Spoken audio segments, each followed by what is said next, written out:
Welcome to the show. And this is the SwanRacing.com podcast, number 53 or 54. I lost track. But this is your first one, you said? Yeah. And I got Will Wildner Yep. on today. We met a couple years back at the racetrack at a WEAR event. And Club Racing. And, I actually might go to Kart to Kart tonight. Oh, yeah? They have the first night of the Summer Racing League. Okay. It's not summer yet. But, it's May 4th already. Some days in Michigan, it's summer. Feels like it. So, I just wanted to talk to you. You're a big Supermoto guy, a big mini-moto racer guy. I kind of took up the reins with the Great Lakes Supermoto stuff. I mean, MI Supermoto kind of died out. So taken up. I'd much rather just show up at the track and ride, but somebody's got to do it. So it's an organization? Yeah. Great Lakes Supermoto is the organization that I'm running all of the, we're trying to run it as a business now instead of just a friends club, right, like it's been in the past. So hopefully that'll facilitate everything running smoother, you know what I mean? And, sure. Hopefully. I got a partner in it. My buddy Josh is helping me run everything too. So between the two of us maintaining the website, we got the website too. So we're trying to sell some mini moto and supermoto related products. I got my business. It's a machining business as well. Okay. So I'm always making bike parts when I'm not busy making money sure. doing tool and die kind of jobs. So it's track days for mini bikes. Is that correct? Mini bikes and supermotos, full-size supermotos we do as well, so like up to 450s or 690s, that kind of stuff. But so we're transitioning, at Kart to Kart, like you were talking about, from the winter stuff that we do up there. That's all like 50 and 110 chassis base for the most part. So now we're going into big bike stuff, which most of the tracks are kind of big for a 50. You spend the whole time in third gear wide open there. So. Yeah, just bouncing off the rev limiter. Yeah, it works if you want to go for a big bore kit, I guess. But so the mini bikes, I'm looking at actually buying one fairly soon.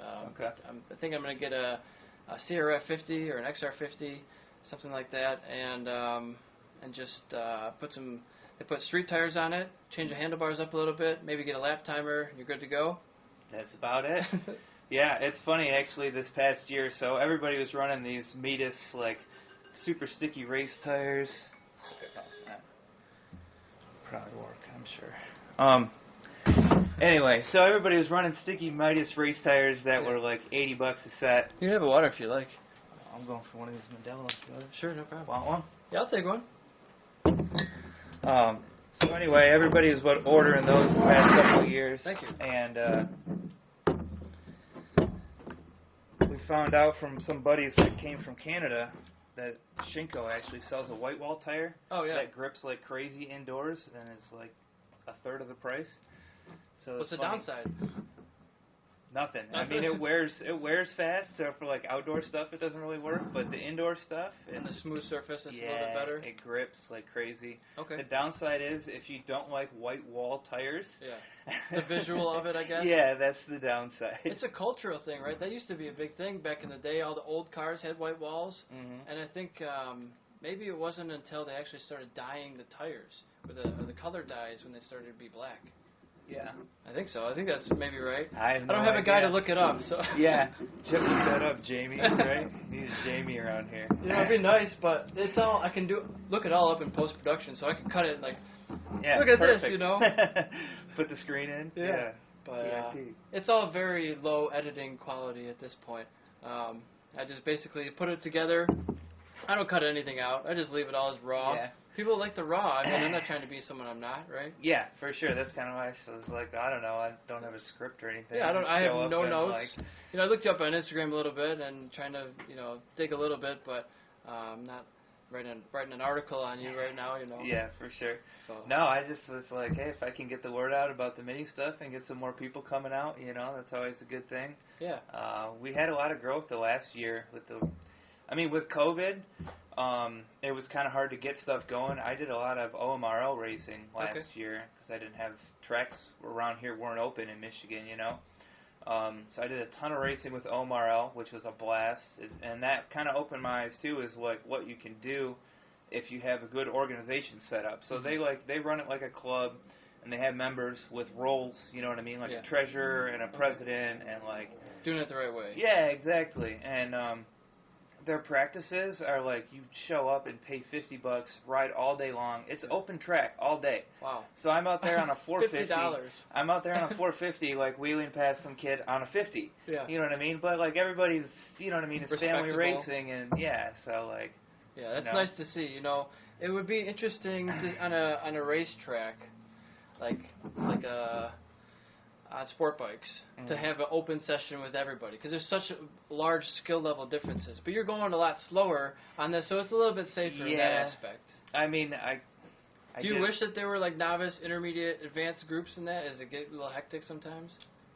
Sometimes. So when I run events, I typically run like a mini bikes, and I'll let kids and stuff run in there, and then we run like full-size Supermotos usually. Yeah. Usually, plus the full-size Supermotos are running dirt section too, and the mini guys usually aren't fixing to send their 50s, you know, off tabletops and stuff. So. Sure.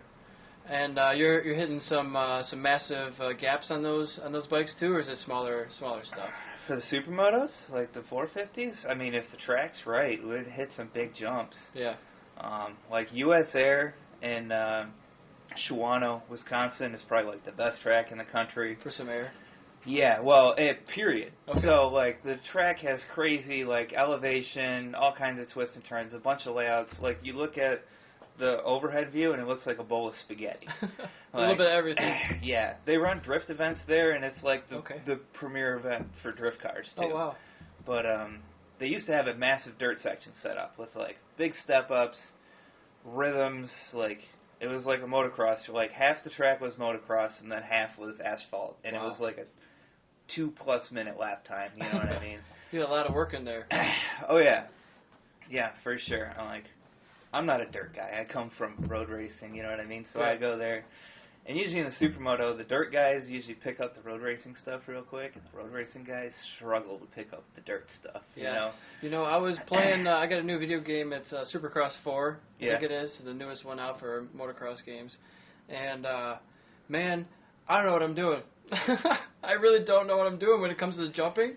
It's like I am going down when I'm supposed to be going up on the uphills. You know, it's like, oh, man, I'm just not timing them right. Yeah, is it the one where you got to mix, like, your angle of your bike as well as your, like, lean angle and stuff like that? When I first did it, I wasn't using all the buttons, all the controls. I didn't know I could also move my rider and adjust them in the air and all that stuff. That's what I'm saying. You can adjust the weight of the rider, which is, like... There's riding balance front and back and all that stuff. So, yeah, that helps a lot when you know all the control buttons. Yeah.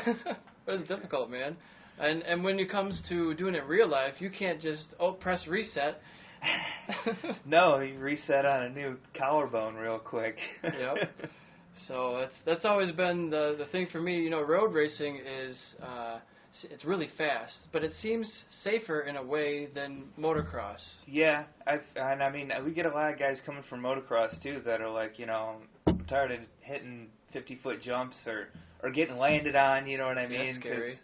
You know, you have a bad accident, and a lot of them will have like spinal. You know what I mean? Like a scary spinal injury or something that's like close like that, and then they're like, maybe I'm going to go do something else. Like, and the mini stuff is great for that, you know what I mean? Because I feel like, I don't know, I've crashed how many thousands of times at cart to cart, you know what I mean? It's like, it's part of the thing, you know? Not a scratch. Yeah, no, you just go sliding down the pavement, and usually you're pretty good, you know? And it's fun. And you feel like you're Mark Marquez out there because you're sliding all over everywhere. The place. Yeah, because you can ride at the limits of the bike, you know. So. And it's such a low grip surface that it really starts to slide easily. Yeah. Right. I just went there the other day with one of my roommates and my cousin, and it's just so fun. I love having the timing and scoring. You get to see results at the end of the day. Yeah. So we actually, Anthony, who used to run it, I took over the mini stuff from him. Yeah.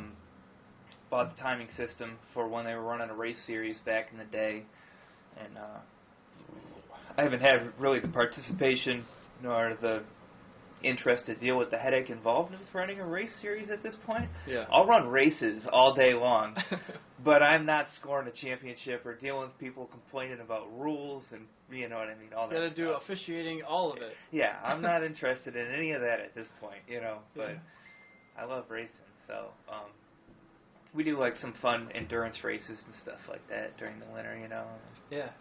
So what's involved with like buying a timing and scoring system? Like, is that super expensive? Is it like a MyLapse transponder beacon? Well, no. So the one that we got is like for RC cars. Okay. It's called like an iLap timing system. Okay. So I think a transponder is like $50 instead of $250 bucks, you know. So looking at it from like the organization's perspective, I think it's probably going to be, you know, $1,200 to $1,500 to acquire everything for this system to get it up and running, versus $50,000 for a AMB, you know what I mean, a full MyLapse. Yeah. Wow. Yeah, brand new. You don't want to buy used and then have problems with it. I mean, I know people who bought them used. If I could find one used, I'd probably jump on it, because, especially if they're the legacy transponders, because those things hold their value forever now, since the new ones are all subscription-based. Now they're all the X2s, I think? Yeah, the X2s are all, you got to pay an annual fee on top of your... Yep, I sold my lap timer back, because I haven't been racing for a couple of years, and now I'm like, I need to get a lap timer again, so I haven't bought one yet, because there's so many different kinds.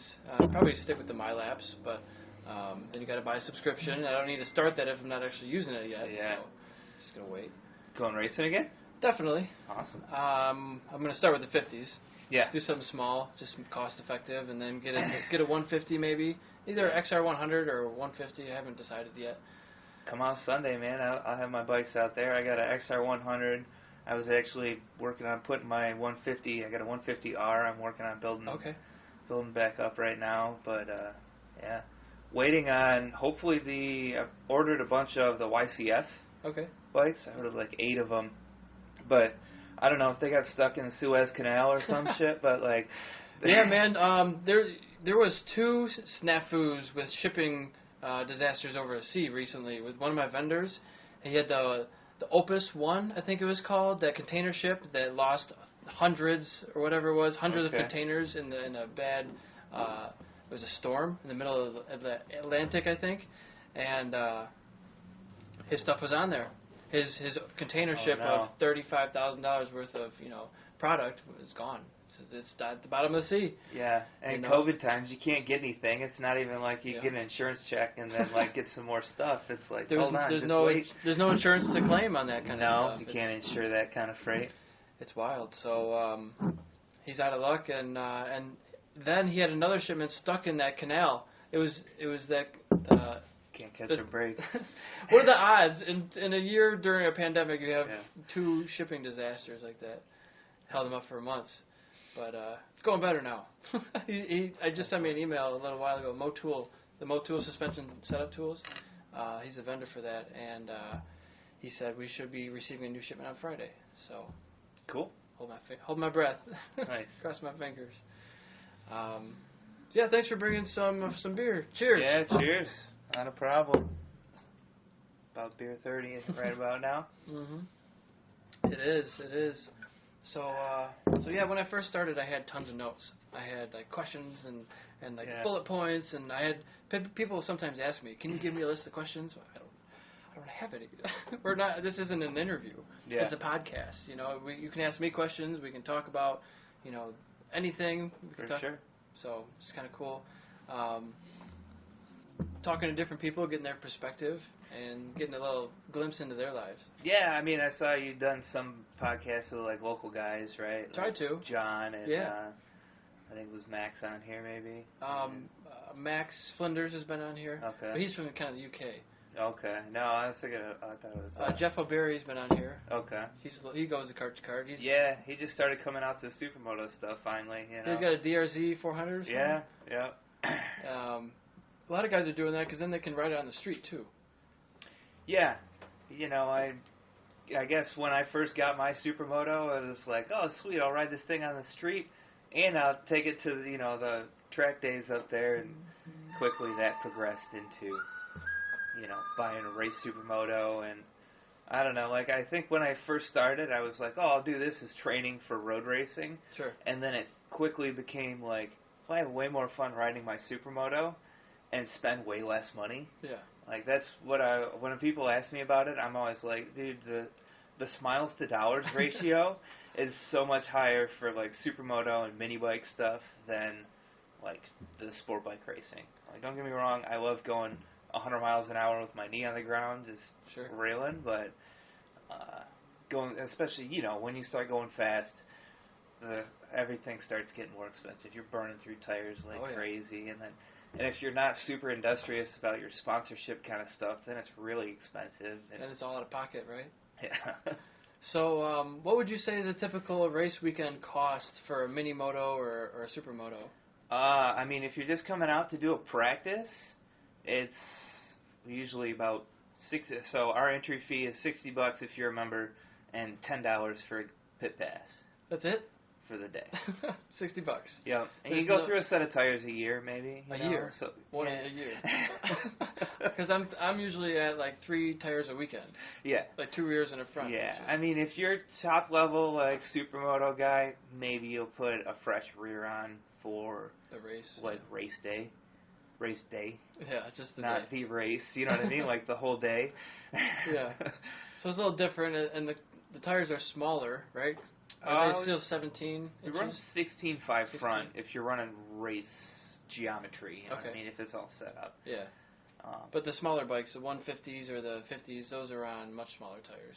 12s typically. Okay. For kart tracks, it depends. There's two school of thought on the 150R, and I think it depends on if you're running larger, like, sweepy kart tracks. Yeah.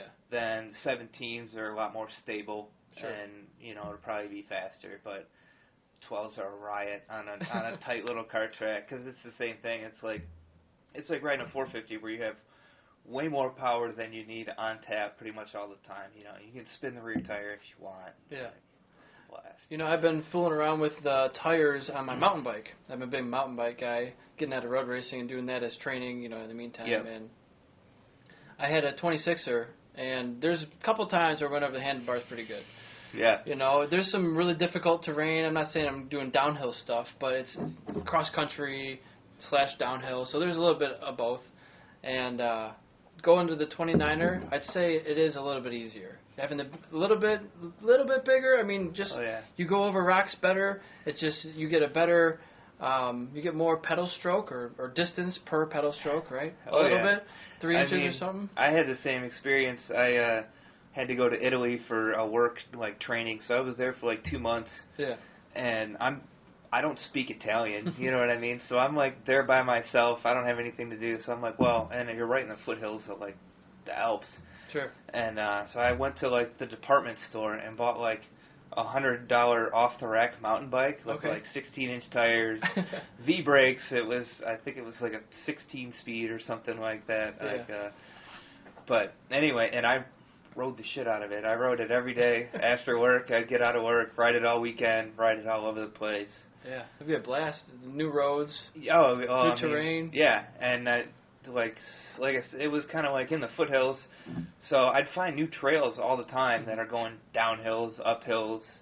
Some of them were real mountain bike trails. Some of them weren't. You know, I'd be passing guys on their $3,000 giant rigs, you know what I mean? And I'm they're looking at me in my T-shirt and my shorts with this little, bicycle helmet on. And right.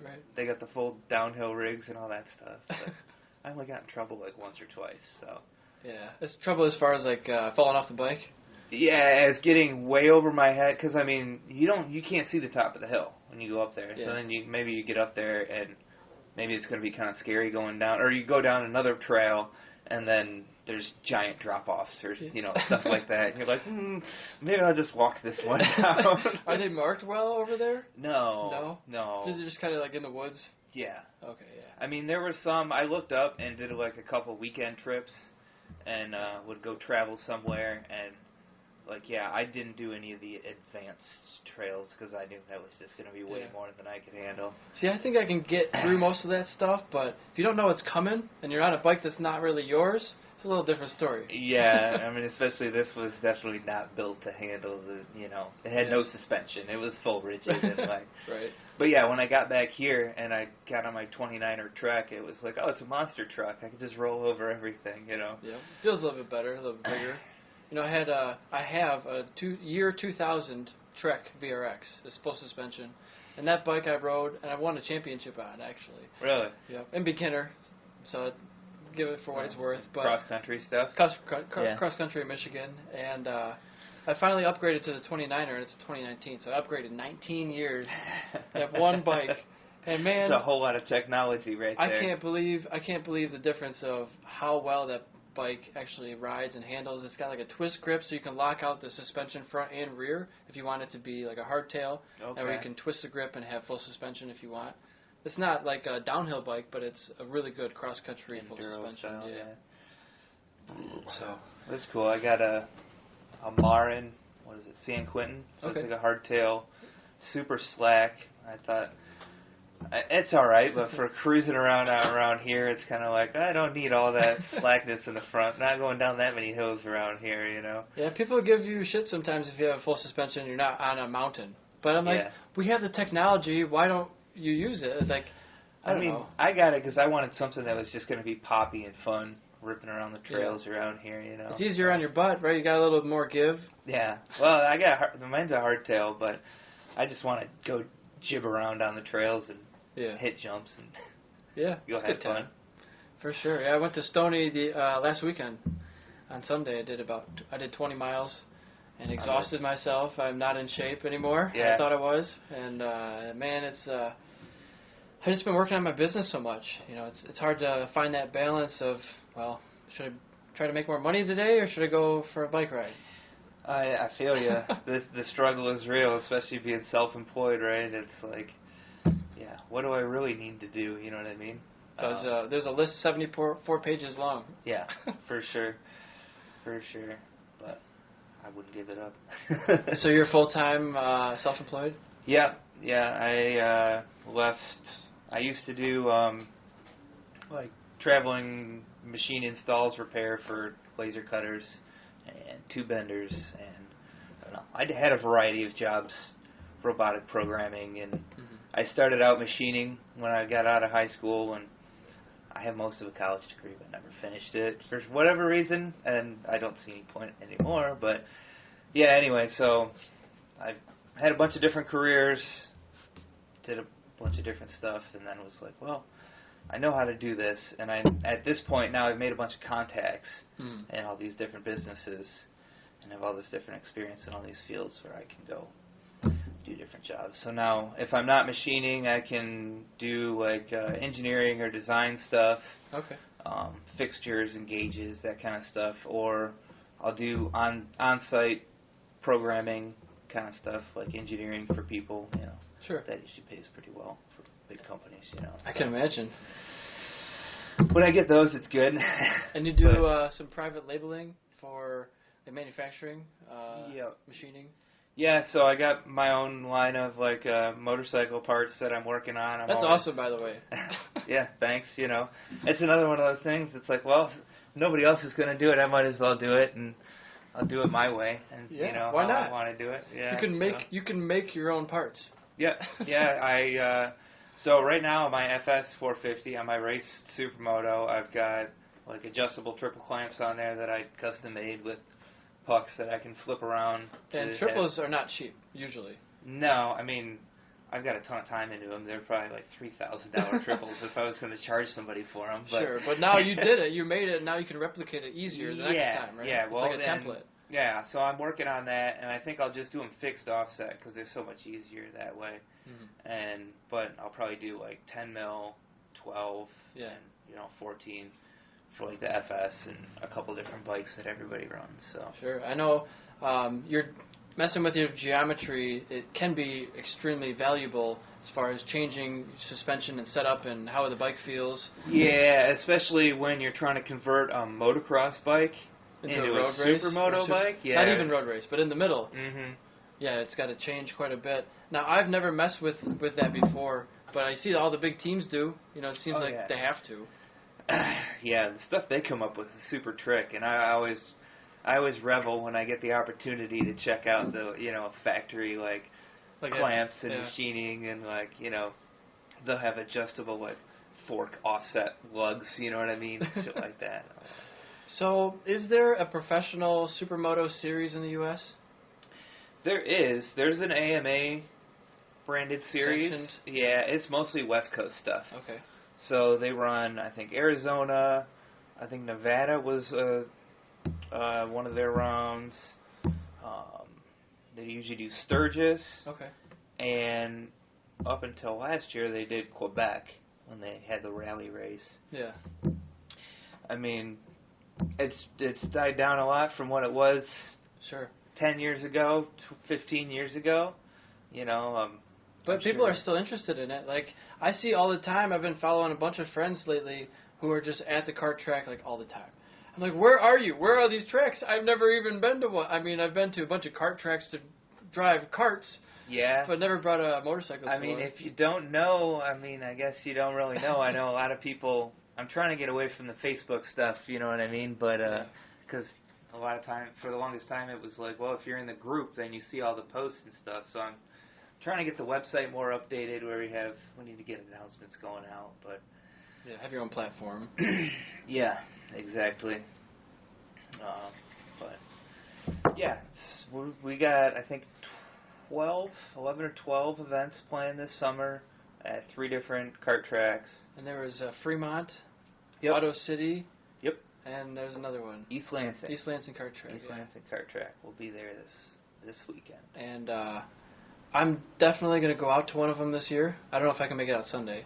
But I don't have all my gear. I have most of my gear. I have a suit.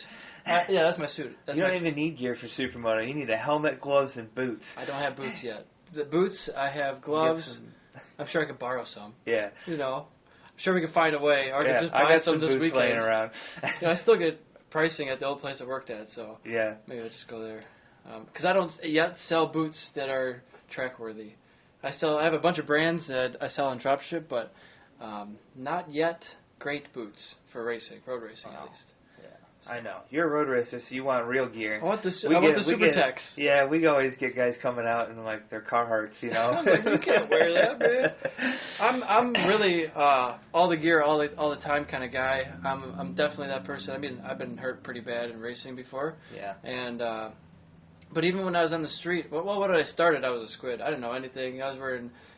I might have worn flip-flops one time. But I know I definitely wore tennis shoes a whole bunch and shorts and T-shirts and all that. Yeah. I was like, well, it's so nice to, have the breeze and all that. The breeze in your hair. And I only rode one time without a helmet, and that was around the block. Yeah. And I was like, it's so loud. I didn't realize that's how loud it was. It's not even an enjoyable experience for me. Like, I don't understand how people ride 80 miles an hour. It would make me so scared. Without a helmet. I've had so many rocks hit me in the helmet or the neck. That's what I'm saying. Exactly. Like, it's not even people without eye protection, like, how much do you like your eyes?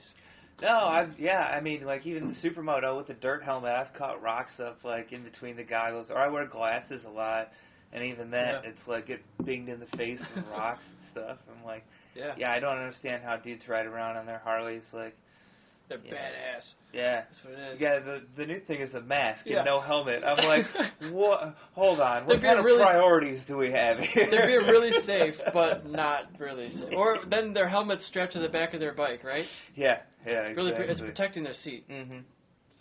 So they don't break their seat. You don't want to scuff that pillion. It's just goofy, man. I can't really hate on any riders. If you're on 2 wheels, I'm happy about it. But there's some things I don't love.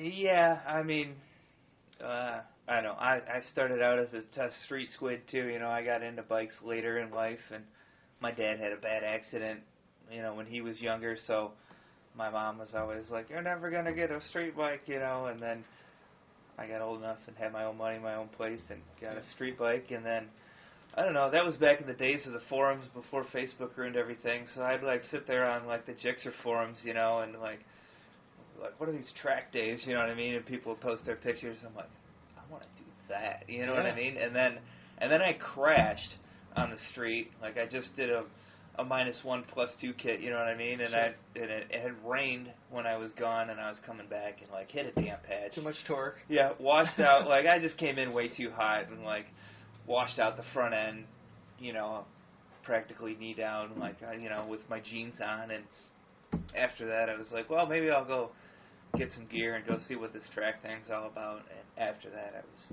hooked. I think I did.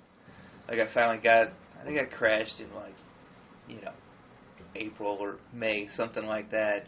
I think I finally got to the track by August, and I think I did 2 more track days by the end of the year. And then after that, I sold my 750 over the winter and bought a track-only bike. Like, yeah, it was quick. Yeah, mine was fairly similar.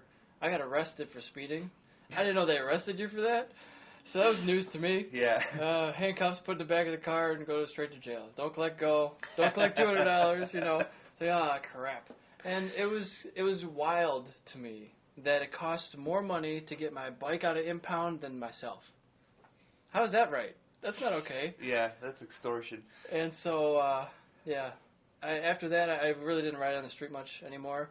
Although I did get, I don't know if it's a record, but I'm sure I'm probably in the top 100 speeding tickets of all time in Michigan, so that's got to be something, right? Yeah, your 600 was doing 190 miles an hour? No, that was clocked at 147, not 600. Nice.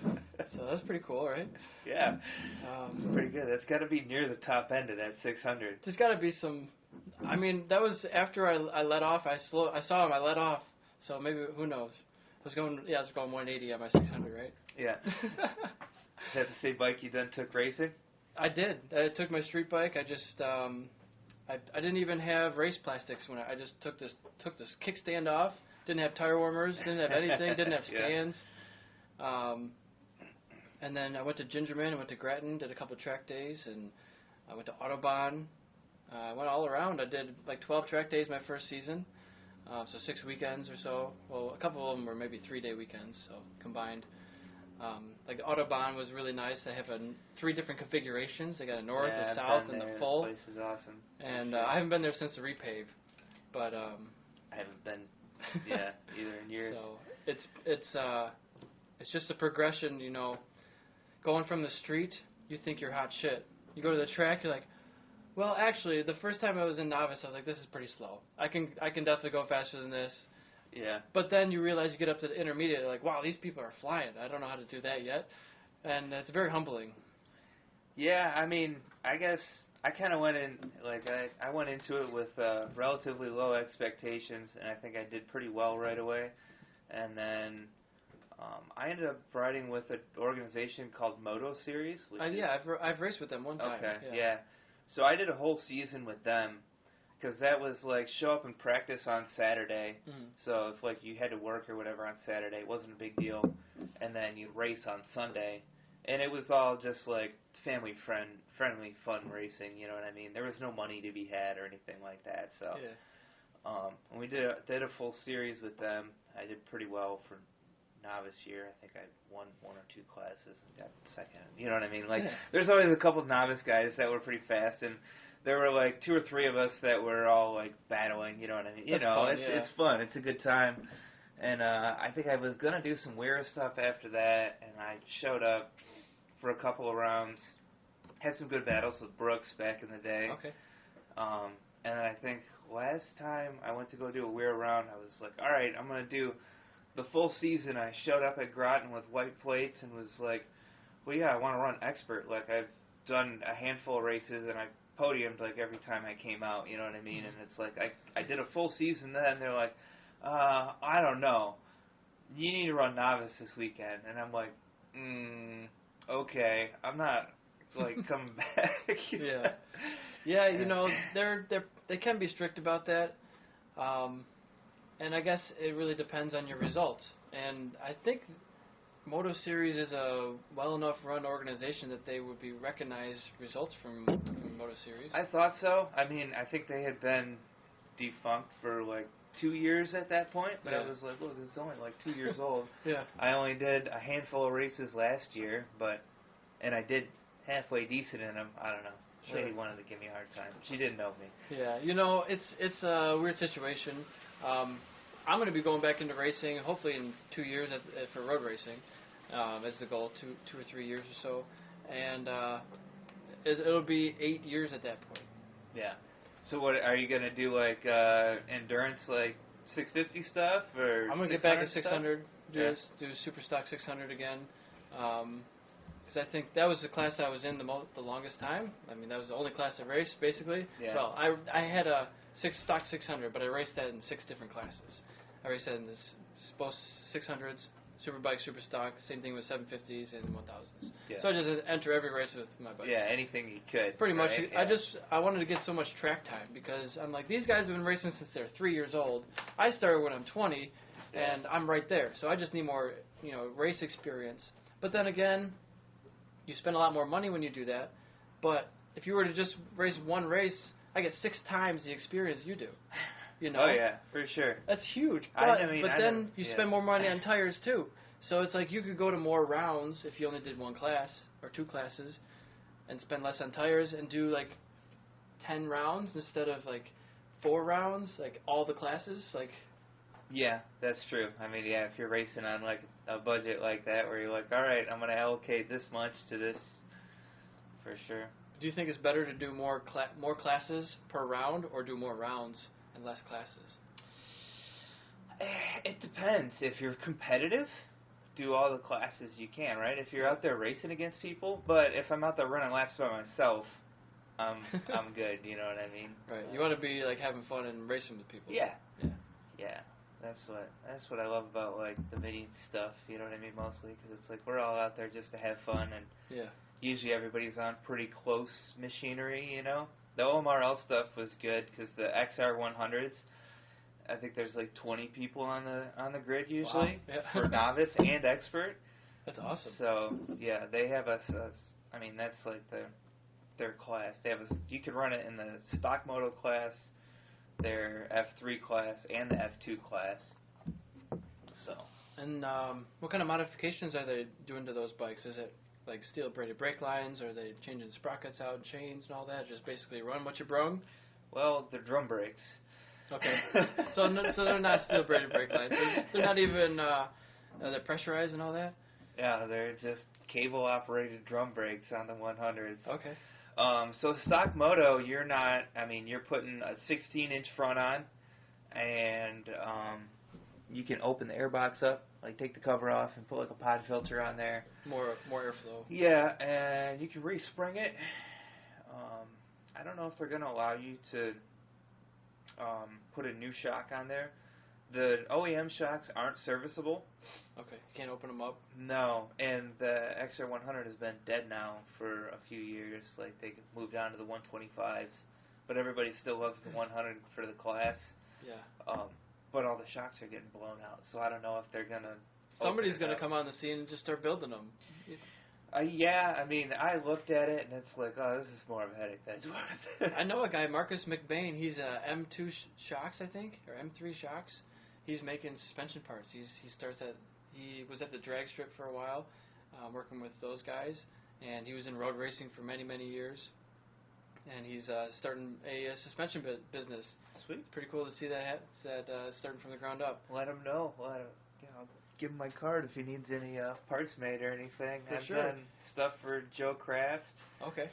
Making caps and stuff for him. I've done some other stuff for some other guys. Yeah, well, I'll have to send this to him when I get it posted. Yeah. Let him know. I mean, I can do valves or caps or pretty much whatever. So for anybody listening. Yeah, I mean, I'd love to do it myself. I don't know shit about developing suspension technology. You tell me, you give me the design and I can make it as far as links and stuff like that. I'm playing around and learning the geometry side of it, especially with the Supermoto. So working on making links and triples, like I said, definitely for the 150Rs, because that seems to be a big class, and then the full-size 450 motocross bikes and okay. stuff. Yeah. You've been messing with 3D printing at all? Oh yeah, all the time. Is that your main tooling that you have? I mean, I use that a lot for prototyping stuff. So if I need to make a brake adapter bracket, you know what I mean, stuff like that, I can print up a couple revisions and make sure everything mounts up nice and clears, and then before I develop a program and fixturing and all that stuff for it, spend a bunch of time and money and materials. Yeah. So I don't know much about 3D printing. How does that work? Like you get like raw material, you just stick it in one side and it comes out produced the other? Yeah, you get a big spool of plastic. It's like plastic on a roll, like just a string of plastic, and it basically melts it. And however much you need for that spot? Yeah, well, it spits out G-code for the machine. The machines are super basic, too, for the most part. I mean, they're like the extruded aluminum, like preformed sections, and they're all bolted together with some servo motors and with a controller on there. It's crazy. A lot of people build them themselves, but really, you can get them for like $500 or less for a decent 3D printer. Yeah, and start making things that you can actually like sell. It's crazy. Wow. I had a buddy today actually, or yesterday. He's like, "Hey, this is like a part for a Glock magazine." He's like, "Hey, these are sold out everywhere. Do you think I could make them?" And I was like, "Sure." Yeah, sure. Quick print. He's like, "Here's 2 of them." Man, that's you're really taking it into your own hands. Like you're not waiting on Walmart to produce this product. You just, I need this. Here it is. Let's make it. It's nice to have the capabilities, for sure. You couldn't do that 50 years ago, or 10 years ago. No, maybe. Definitely maybe 10 not. years ago. I mean, with the right set of tools and, specialized stuff, but with Fusion 360, which is like basically free for anybody, you can model up whatever you can dream up pretty much, and then click print, essentially, and like it sends it to the printer, and it's like a way to just make anything you want. And I've heard they're even well, it's kind of a problem. I'll take another one. Yeah, go for it. Thank you. It's like people are 3D printing guns now. Like that's the thing. Yeah. What are you gonna do about that? People are just gonna make whatever they want. Yeah, I mean, I wouldn't advise it. There's probably better ways to make a gun if you're gonna do that. But because it's plastic. Yeah. What could be other materials? Well, I mean, it's just the problem that it's all a bunch of layers of plastic, and you gotta like sandwich them together. Sorry, I don't know. Help me out. I don't know what I'm doing. Thank you. I might be a professional. Yeah, just the manufacturing process is like a bunch of layers. I guess.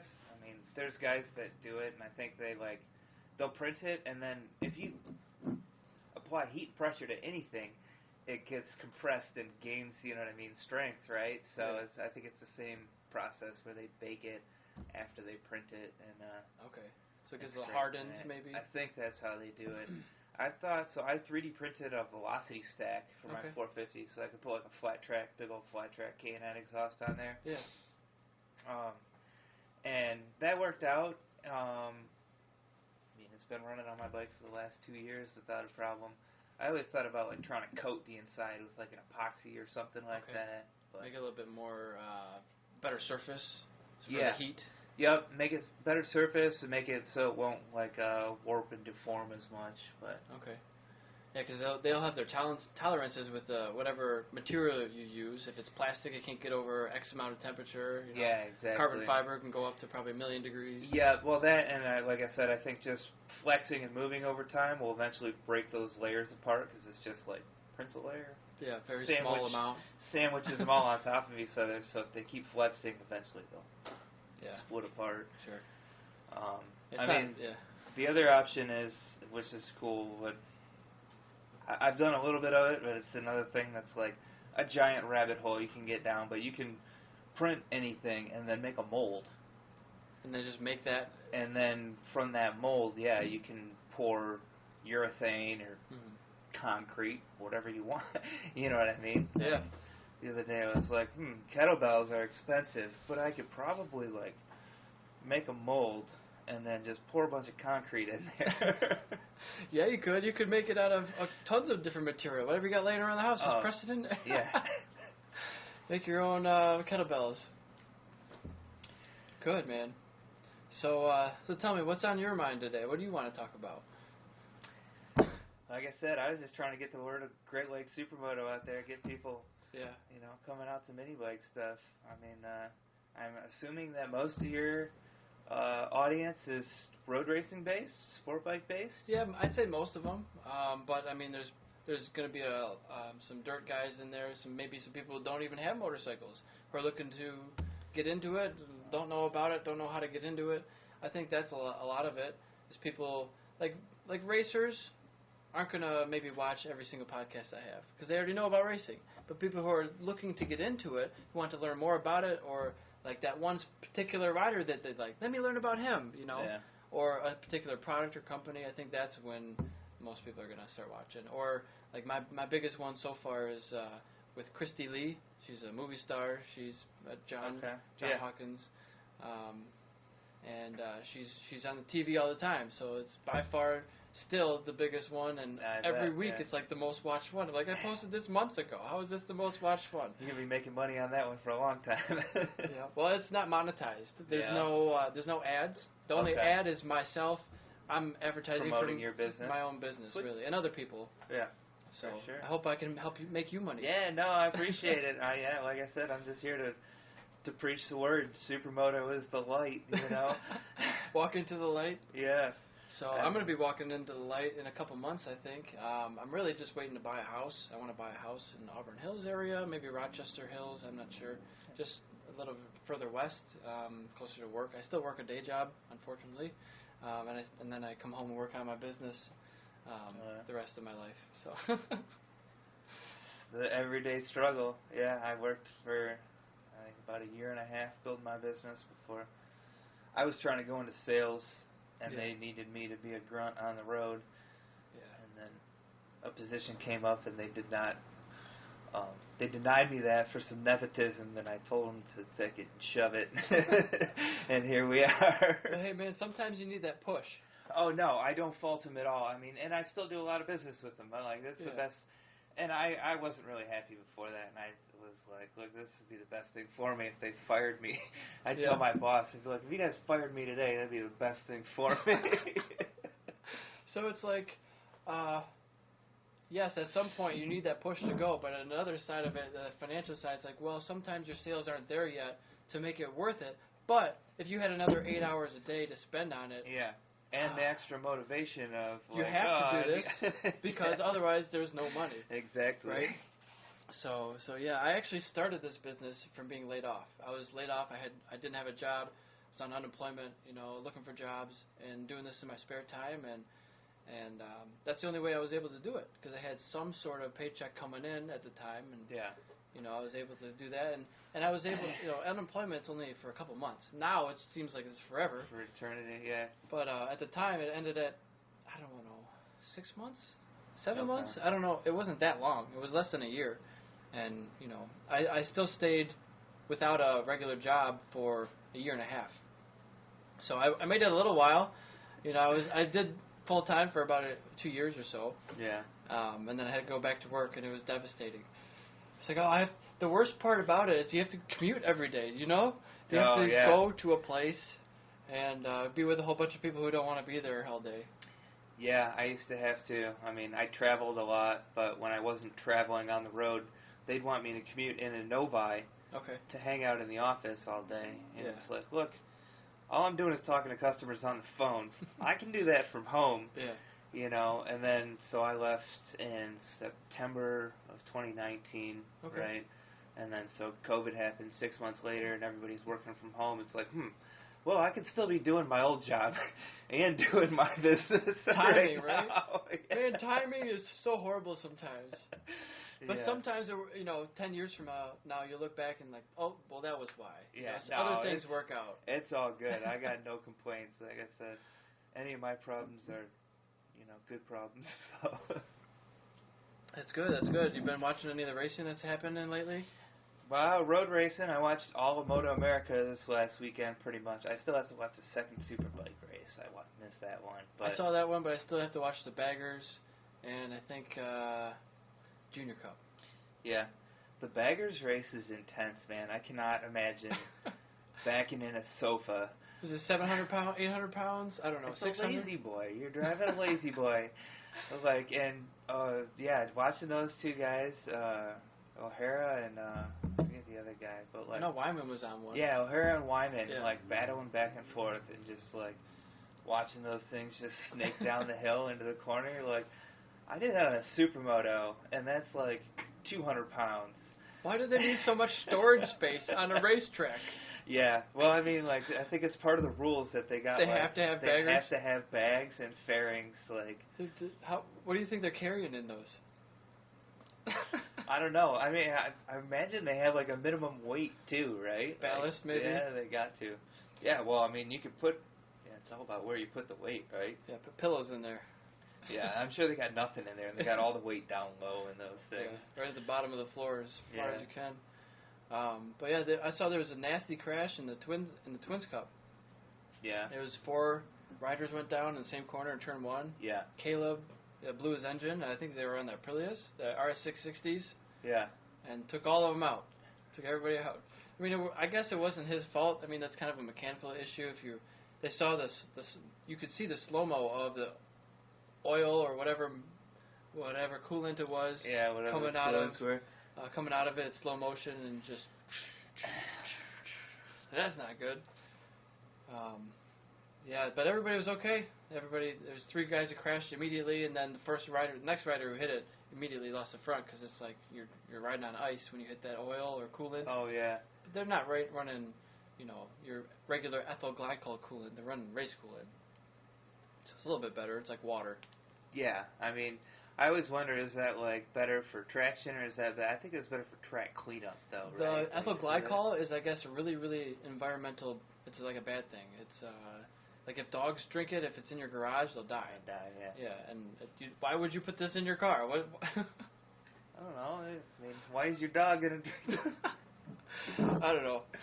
Well, we have better solutions, but for race bikes, they don't freeze, so we don't have to worry about the freezing aspect of it. Yeah. I usually just run water in mine anyways because I'm always working on shit. But yeah. But if you don't have a heated garage in the winter, you got to be careful about that. I fortunately have the luxury of not worrying about that. You bring the bikes inside the house? Yeah, well, I mean, now they're at the shop, so. Okay, yeah, it's heated shop. Gotcha. Very good. So yeah, where can people find you online? We have our website, www.greatlakessupermoto.com, and that should have all of our schedule for the year, any class or event information, that will have registration. You can prepay for events, register for events. You can purchase a membership, which gets you discounted access to events, so it's usually like $20 off. So if you do more than 2 events, it pretty much makes it worth it to get a membership, and you get discounted pricing on certain products like my parts. We sell Warp 9 wheels, so you can get Warp 9 wheels at a discount if you're a member through us. Nice. Yep. So a fair bit. Most of my part sales are mini bike parts. Yeah. For the 50s and stuff. I'm making like triple clamps. I'm working right now on some dress-up kits I got to finish up. So very good. Cobra wheels, converting old drum Cobra wheels. Yeah.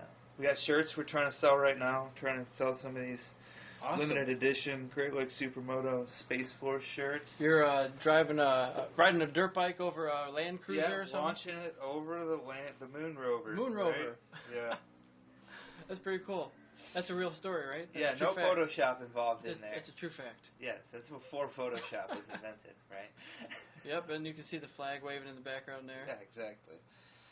Yep, so we're selling those. They're on sale right now to try to fund getting some dirt up at Auto City Speedway so we can improve the facilities up there and make that a higher class Supermoto facility.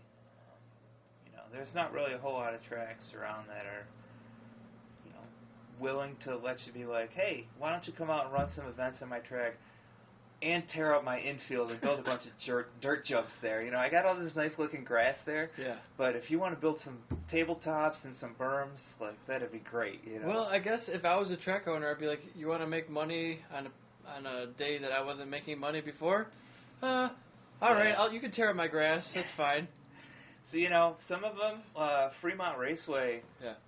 They have a little oval track in back, and they're the nicest people that run that place. And there was the one that was like, hey, I'm looking to run some events there, and they were like, oh, sweet, yeah, you guys want to run on the dirt too, right? And I'm like, yes.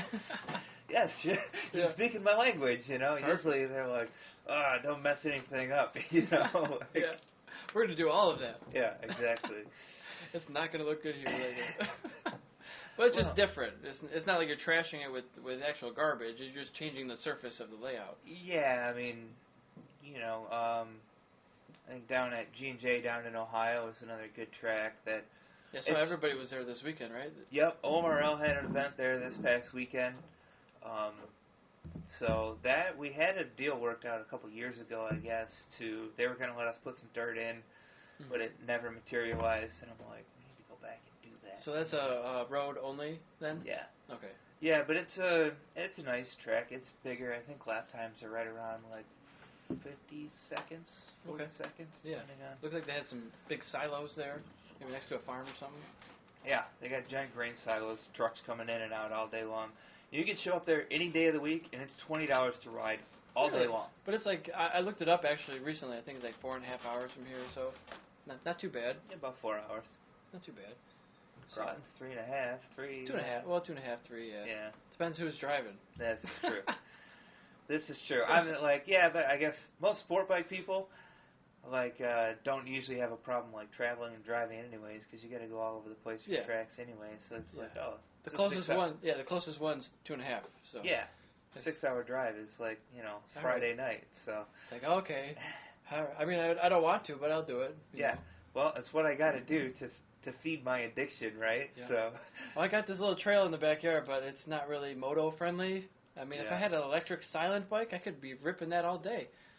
Stock 50 would be perfect back there. There's a neighbor at the end of the street that is yelling at me for riding my bicycle, not on her property, just riding it near her property. So I'm just nervous about that, I just don't want to get cops mind her own business.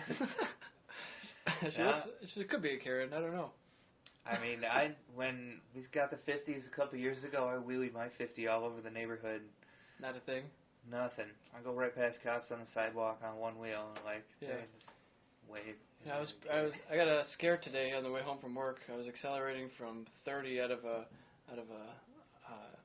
U-turn kind of thing onto the expressway, and I was planning on going up to 85, and I saw this cop gunning at 78. Whoa, boy! He was just on the side, off a motorcycle cop. Just sitting there. We were turning left around the freeway on 59, and he's just sitting there on the other side of the left, hiding. Yeah, sneaky. Sneaky, man. Almost got me today. Yeah, I love the meme when it's American cops, and they're tucked all in the bushes hiding. And it's European cops, and they're just standing on the road. Just doing this.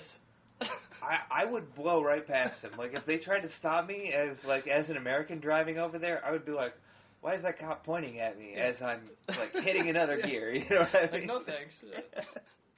Man, I'm not for breaking the law, but I think the speed limit should be changed. I think residential should be 25. I don't think that should change. But you get on the highway, get out of the way. Yeah, for sure. Yeah, that was another thing in Europe. Driving over there, etiquette was much better. If you're not moving, get out of the way. People come up behind you, flashing their lights and stuff like that. I did that, and then I was I was over there for a couple months, and I did that to a guy, and I was just coming back. I'm doing 80, 85, cruising along in the fast lane. The guy's lollygagging, 65 miles an hour, and so I just flashed him real quick, and then he hits the brakes. He's trying to brake check you now, yeah. Really? They don't understand at all. Really? So when they hit the brakes, you hit the gas and go around. I did, and then he mashed off on it. He was in a Charger, you know what I mean? Yeah, I'll show you. Yeah. I'll show you for me going too slow. Yeah. I'm what are you doing, dude? I don't know. It's frustrating. It really is. Yeah. I was going out to Rockford the other day, and this lady decided she was going to try to block me. And then the car beside the person who was not playing along was like, oh, I see what he's doing, and immediately let me by, and it was awesome. He was like, this person, I don't know if it's he or she, but this person knew what was going on, that this person was being a dick. Yeah. Let me by, and then got over and blocked the other one. Yeah, it was awesome. Yeah. I was like, thank you so much. Teamwork. Yeah. It's like you almost had a CB radio, like, talking to him. It's like perfect. But yeah, so, just shooting the shit. Yeah, for sure, man. Yeah, you gotta come out and do some riding with us. I'd love to. My plan is doing some more mountain biking, get a little bit more fit. You know. Not necessary. Most of us are fat and sit around and drink beer.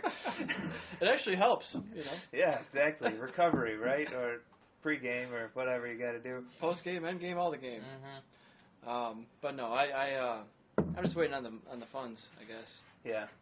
I'm waiting to pull the trigger on buying a house, get pre-approved, and all that finances stuff. I've never done that, so it's a little nerve-wracking, right? Yeah, it's a tough time to do it right now. I did it the last time we had an economic crash, you know what I mean? So yeah, I got my house at 2009, so I got in pretty cheap. So right now I'm like, babe, sell the house, right? We can live at the shop. You could. I can work all the time. Yeah. You could, man. You know? Get it zoned, residential and... Oh, hell no. And I would just get an RV, and we live in an RV, and I'll park it inside. There you go. Well, there's people who live in their businesses that aren't zoned properly. Oh, anyway. yeah, I know. Like, for sure. I was conceived in a business that wasn't zoned properly. So you know all about it. Oh, yeah. But, hey, man, I don't think it matters so much, but some people do. So officials, I guess. You know, I got yelled at from... the city for parking my car or my roommate's car on the grass. I said, okay. Can I put dirt there? I said, no. Can I extend my driveway? No. So then where the hell do you want me to park my car? And then they said, or I asked them, are you going to fine me? Like, what is the, if I don't move it, what's the penalty? Oh, nothing. So why are you giving me a warning if there's no penalty? Yeah. What is the problem here? Thank you. You're just trying to be mad at me for no reason? Like, what? I'm not doing anything right. I just parked my car next to my driveway. So, I mean, I could put a piece of wood on top of it, so it's not on the grass. Is that what you want? Like, I don't understand. You need to move where I live. Like. Where do you live now? I'm in Harrison Township, so I'm actually east of here. Yeah. Which, I don't know, it's nice. It's like southeast a little bit? Yeah, I'm like pretty much, if you take 59, like, to the water, I'm at like 16. Okay, 16 in Jefferson over there. You are right by the trail that I use to go 16 Mile, Big Beaver, all the way down to Clinton River. Yeah. Lake St. Clair. Yeah. Yeah, there's a park right out there that has a nice trail. Yeah, Metro Beach. Yep, Metro Park, Metro Beach. Yeah. That's a nice place out there. We go there all the time. Yeah. It's a little far from here to ride your bicycle. But, yeah, for sure. You got to go all the way to, really, you could take bike path almost the whole way, right? Cause, like, I do Clinton River Trail to 16 Mile. You got to be on the road for like a mile or two. But they did put new sidewalk on Chainer now, so there's sidewalk on southbound, I think. Nice. So you do the road bike stuff too? Or? I do the road bike. It's not as fun, I'd say, but it's still fun. Like, you get to go pretty fast. You get to work on your endurance. There's a bunch of trails you can ride around here, but it's typically like when I go out riding, I like to ride my mountain bike because you can ride it anywhere.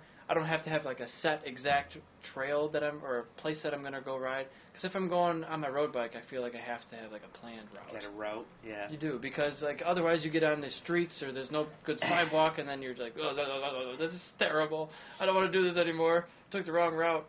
You know, that's not fun. But yeah, I've had some injuries the past couple of years, so recovering from I did both my collarbones within 2 weeks of each other. So I did the first one. It's impressive. Yeah, and then I was feeling pretty good about 2 weeks out of surgery, and jumping mini bikes in my buddy's backyard, and the handlebars actually broke off the mini bike. Really? Yeah, and I didn't want to land on my freshly fixed collarbone, so I rolled the other way. Rolling the other way. And I got up, and it's pointed like this, and I'm like, are you kidding me right now? What are the odds? Yeah, exactly. I mean, I've crashed how many thousands of times in my life, and then basically twice in a row.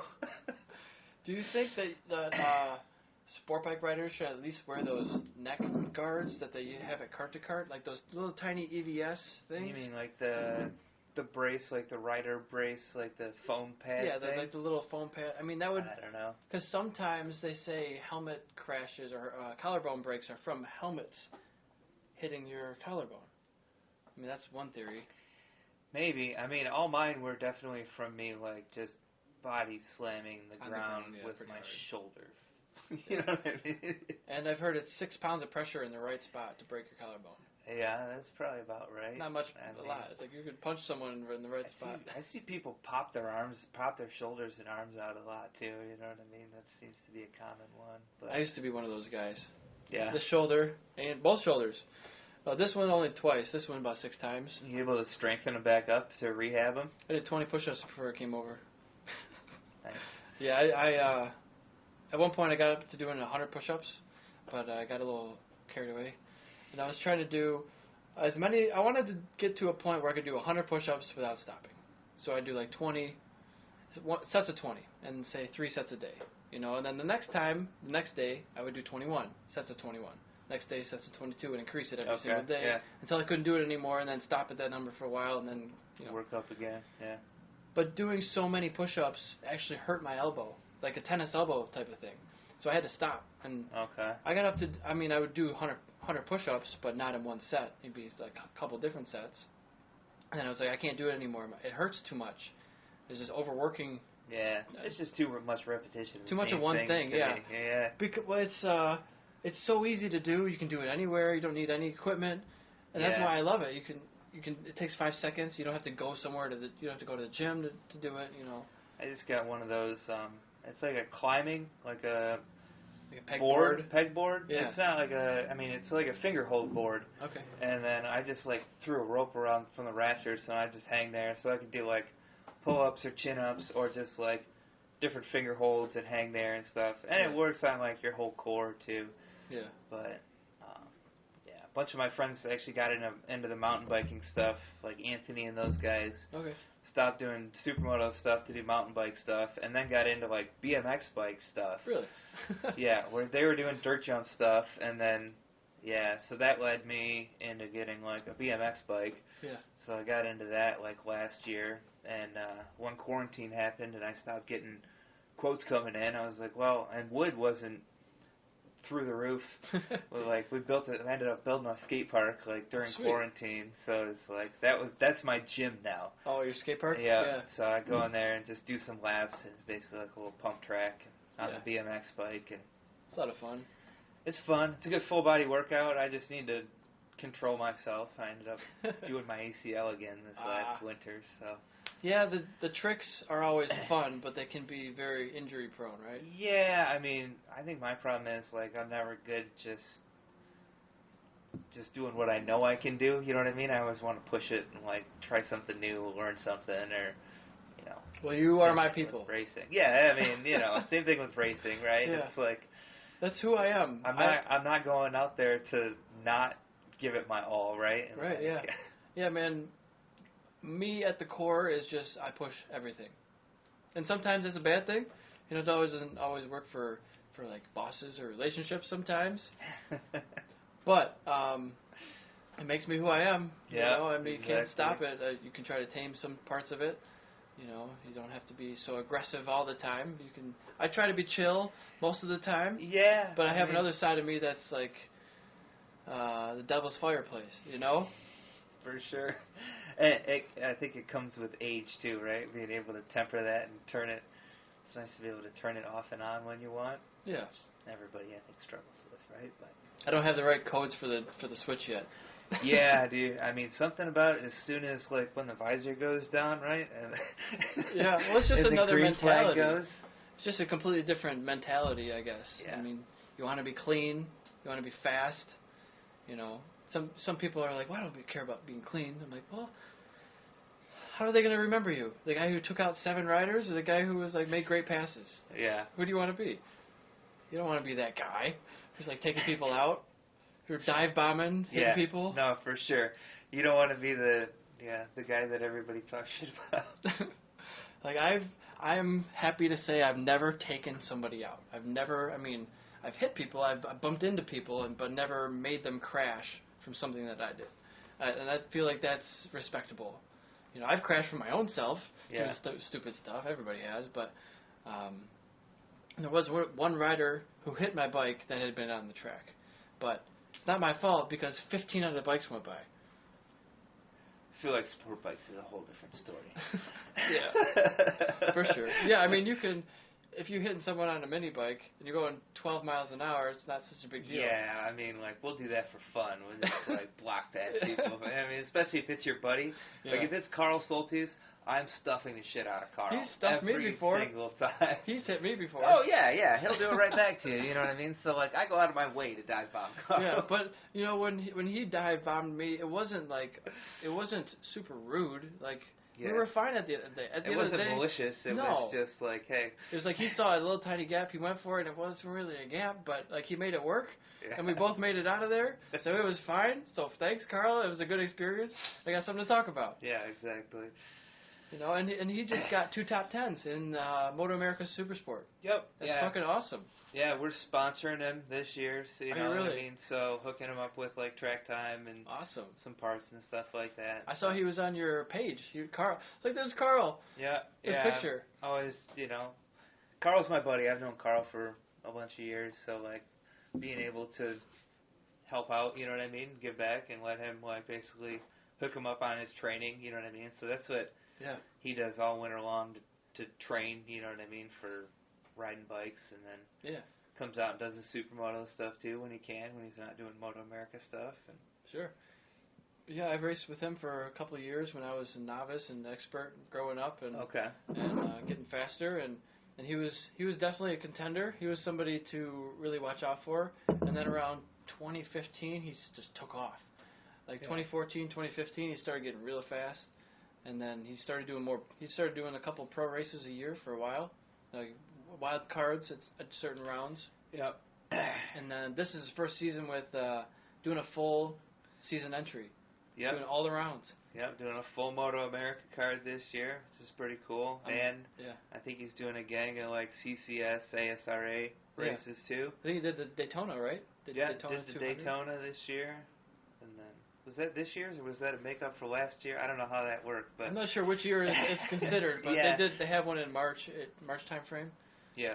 So it was pretty good. So we got a couple rounds coming up. What's the next one? Well, you have one this weekend, but Moto America I think is going to be. They were just at Road Atlanta. I just looked at the schedule today. VIR. So Supermoto East Coast, which is, probably the premier East Coast Supermoto. During the summer for sure, they run events all up and down from New York down to I think New Hampshire. So they're coming out to Auto City 4th of July. So they'll be running all that weekend, partying, racing, riding. It'll be a good time. Come out to that. But they're running a doubleheader. VIR hits a kart track, so we're running races that weekend there. Nice. And then in conjunction with Moto America, so that's always a good time to be racing over here and then jump over and watch the pro guys race. And that's a great time, and I might go to the Moto America Pittsburgh race this year. Yeah. Just to spectate, maybe help out in the pits if I can. But they have a kart track there, and I love that kart track. That's actually a U.S. Pro Kart Series racetrack. So they go there for professional racing. Yeah, I rode there last year with the Omar L, my 450. Yeah. Had a blast. It's a good time. Great facility. Yes. Top-notch facility, for sure. Yeah. They let us camp out. They were running cars that weekend. But, road racing, too, I love that. That was my favorite track when I did the Moto Series stuff. And still would love to go back there and do the full track. So you did the short course? Yes. Yeah, I did the short course also. I haven't gotten a chance to do the full course yet. But, man, those were fast lap times. They were sub 1 minute times depending on what bike you're on. Oh, yeah. Yeah. And that was one of my best tracks as far as, gap to the leaders. Now, don't get me wrong, I crashed out. But where at? Which turn or? Yeah, which turn? Like at the so carousel this time, down there? Or? No, this was at the top of the hill. Okay. Turning left. Yeah. High-sided the crap out of myself. Phil, that's a big spot to crash. Yep, I high-sided the crap out of myself. David Gray was right behind me. Eddie Kraft was right in front of me, and I went, whoo, right into the air, and I was fine, but yeah, that's actually when my bike got hit in the middle of the track. That was when that rider went by and hit my bike. So it's kind of a blind section there. Yeah. Coming down the hill. Yeah, because it's like a little kink at the top of the hill, right? Yeah. And then you hit a corner as you're coming down the hill. Sure. So I just, whacked the throttle way too far open. You should never use the term whack the throttle in racing. Yeah. And I did that, and I just asked way too much of the rear tire because I saw first place was a tenth of a second in front of me. I was like, man, I'm right here. How did this happen? I found it. So yeah, my pace at that track, I was only a tenth off the fastest lap time of the race. Nice. It's like that's exactly what you want. The gap to the leader depends who shows up for the race. Can be anywhere from 1 to 3 seconds, or more. Eddie on a 600. Yeah. Yep, and then he switched over to 750. That's not fair. Yeah, that's what I was saying. I was like, what, were you chasing him on the 750? Well, that's even though, impressive. all right, Eddie's got a massive program, right? He has one of the best programs as far as, amateur race programs in the country, maybe. Sure. And so every time I'm getting on the gas, I'm like, I got a stock engine. Every time I'm getting on the gas, it looks like he has a 750. It's honest, he's on a 600. So it's like you definitely see the tendencies of the bike. He'd always pull away from me on the gas, catch up to him on the brakes. There was a track at Nelson where it was just yo-yoing the whole race back and forth. I can see you again. Nope. See you again. Nope. Yeah. But it's just you have to ride to your own limitations. My limitations were money, and everything. Track time. I had no crew, just myself. So it's hard to compete with someone who has a full team when you're you. Supermoto is the light. It does not matter. Yeah, everybody's no crew. Everybody's no tire warmers, no generator. You can go out and if you're going to do it, you just go out and buy a FS 450, right? So it's all set up, ready to go. Yeah. And I was talking to pro guys last year that were at the US Air and Swahn up there, and they were like, dude, that bike was 1 second from the showroom floor with only clickers, was 1 second off the pace of my full factory race KTM. That's impressive. Yeah. And well, how long of a lap time? Talking a 30-second lap time? Yeah, it's probably a 40-second lap. Most kart tracks are pretty quick. Yeah. Yeah. That's a testament to the rider, but also the bike. Well, and with Supermoto, I think it's one of those things where it's usually the bike, a fast guy can go really fast on a slow bike. Shit bike, Look at O'Berry out last weekend, just slinging that DRZ around everybody, you know what I mean? Slinging that D. So, are you guys doing lap times at the track? How do you determine who's the leader of the day? Yeah, so, usually I'll run some mock races at the end of the day just for fun, if anybody wants to. But we got the timing system that we run indoors at Kart to Kart that I was telling you about, the RC timing system. So I'm planning on putting that up on just some PVC. Oh, yeah. So make it portable, and I'll just throw it in the trailer with me. It'd be easy. Haul that thing around so that way we can still get lap times from the day. Yeah. I'm a vendor of Starlane lap timers. Okay. So I'm definitely going to get one of those and put it on my 50. Yeah. I'm going to be the only guy with a lap timer on my 50, I think. Do those do, is that RFID pickup or is that GPS? They do both, I think. But I'm actually not sure if it does RFID, to be honest. I have to look.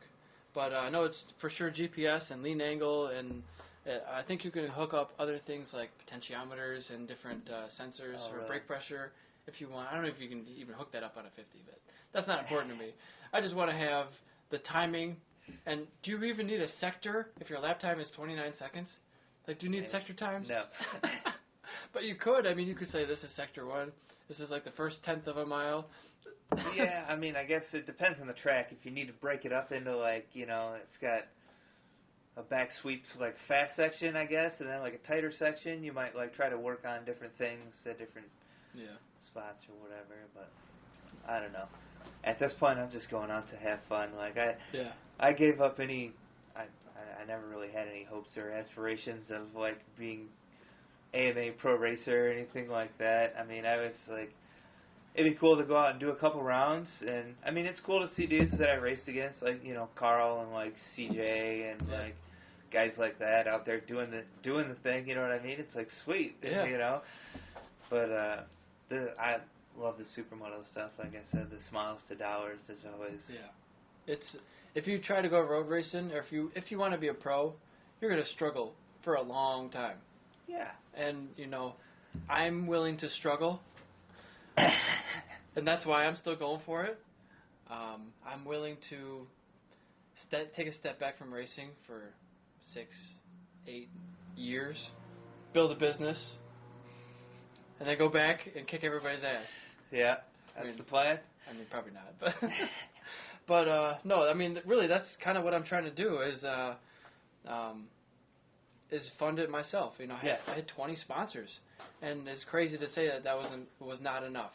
Do the Johnny Rack Page thing and just buy a bunch of ATM machines, right? Well, he created ATMs, didn't he? He was like the idea man behind that. I don't know how that worked. I think that's the he was story. Just selling a bunch maybe, of them. Maybe he just had an empire of ATM machines, but I think he was one of the founding fathers of ATMs. Oh, really? I think so. That's how he got to I be. just remember reading one interview, and he was basically like, I went out and did road racing when I was a kid and ran out of money.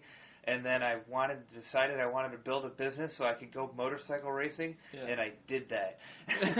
And I was like, good for you, dude. And that's awesome. I mean, that's my life goal is basically work for myself, make enough money to quit my day job, go race.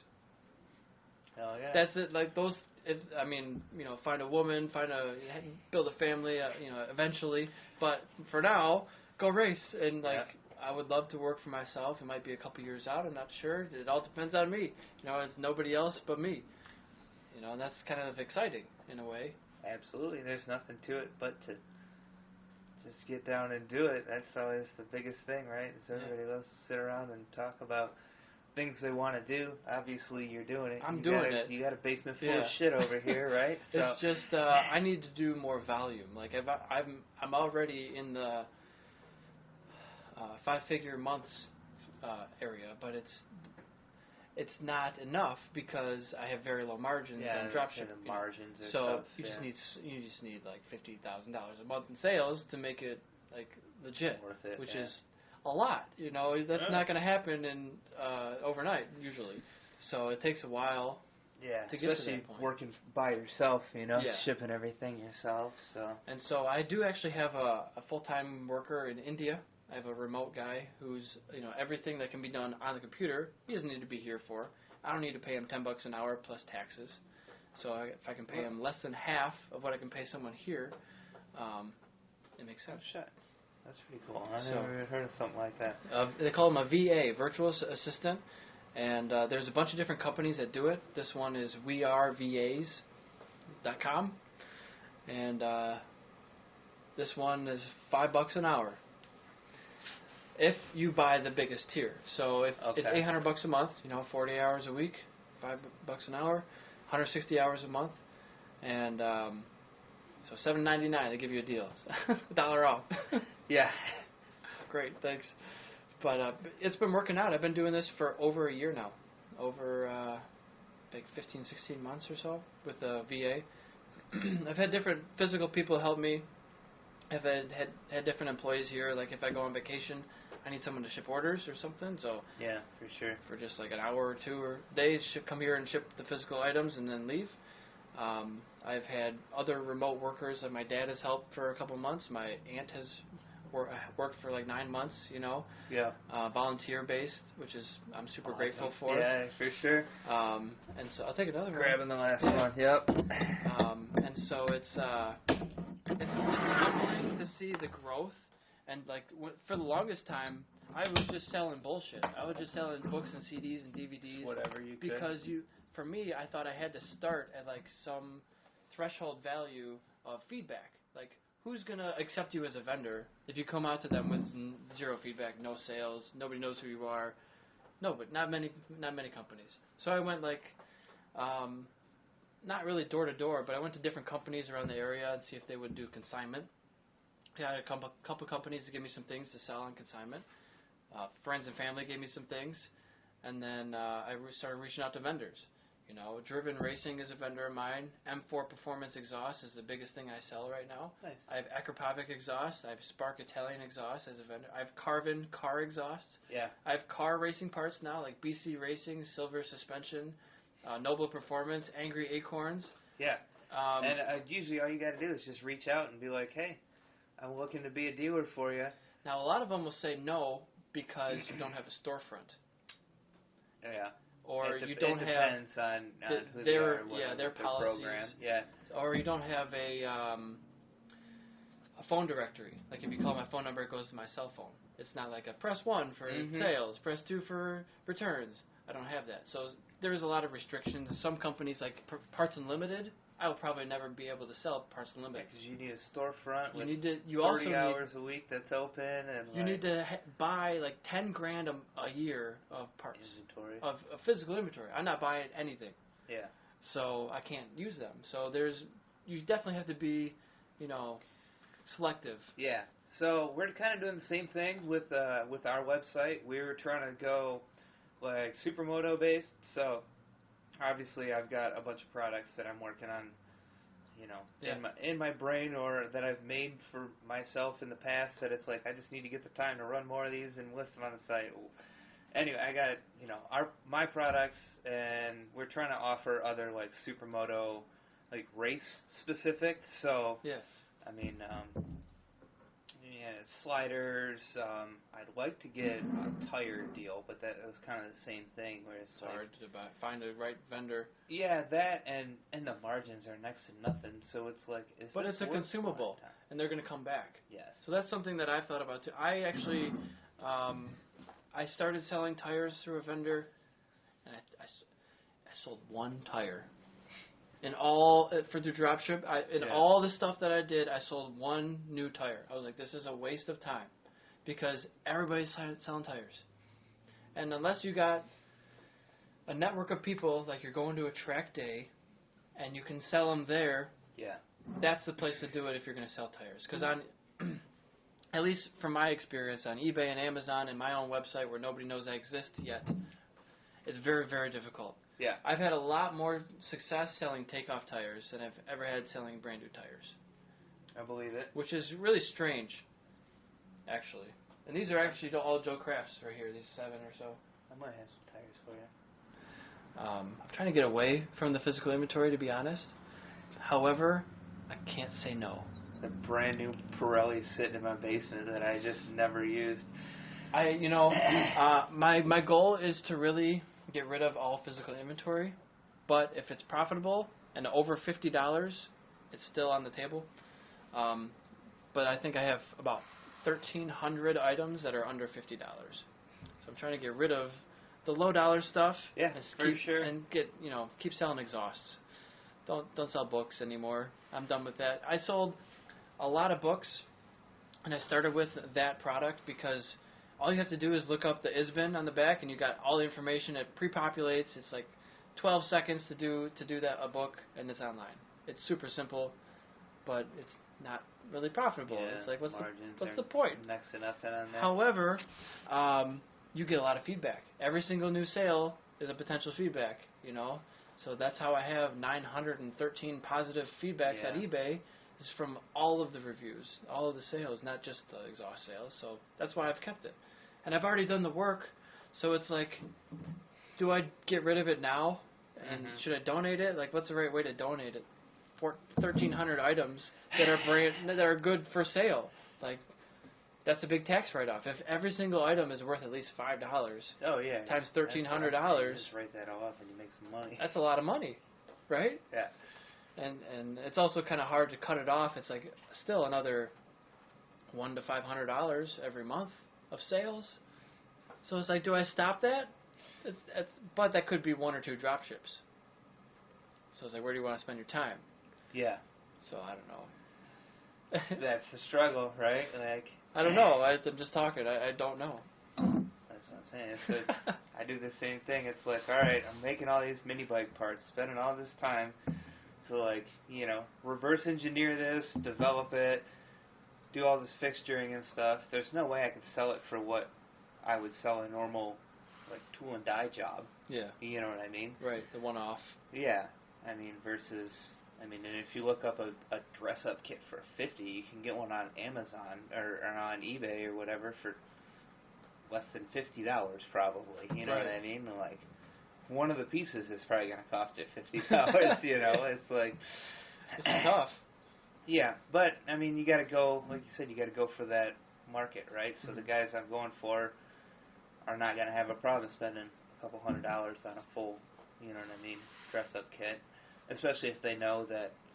I mean, most of them know me from, like you said, from the organization or whatever. So yeah, I don't know. I mean, all of my business growth has been organic. Okay. So not paying for ads. Nope. No, it's all either like past employers I've had or word of mouth, people I've met through motorcycles that know I also do machine stuff. You know, I have no shortage of cash jobs that people are like, hey, can you machine my wheels or my car hubs, or you know what I mean, like this, all kinds of stuff like that. You know, pretty cool. Sure, I'm sure you get a lot of different jobs, so it keeps it interesting. Yeah, for sure. No, I love what I do. I don't have any complaints there, you know. And like I said, I work for myself too, so it's like, do I want to spend my time today working on developing, I don't know, something for my business, working on my website, you know, or do I want to go ride my mountain bike for an hour, you know what I mean, and work on myself, like. To have that freedom is so valuable. It is, but it's also a struggle sometimes too, you know what I mean? Yeah, find balance. Yeah. But then other people say, there's no balance. Like you talk to Grant Cardone, one of those type of guys. Don't know. Go. He's like, you need to be a millionaire tomorrow type of guy. He's like he's like a Gary V type of guy. Yeah. A little older, I think. He bought a jet, you know. Yeah, Tony Robbins, one of those guys. Yeah, he's like, super go-getter, and he's got a book called 10X. Whatever you're doing right now, 10X it. You need 10 times whatever you're doing right now to get massive action, massive results. I'm like, sounds like a good way to die from a massive heart attack at I'm 60. exhausted already.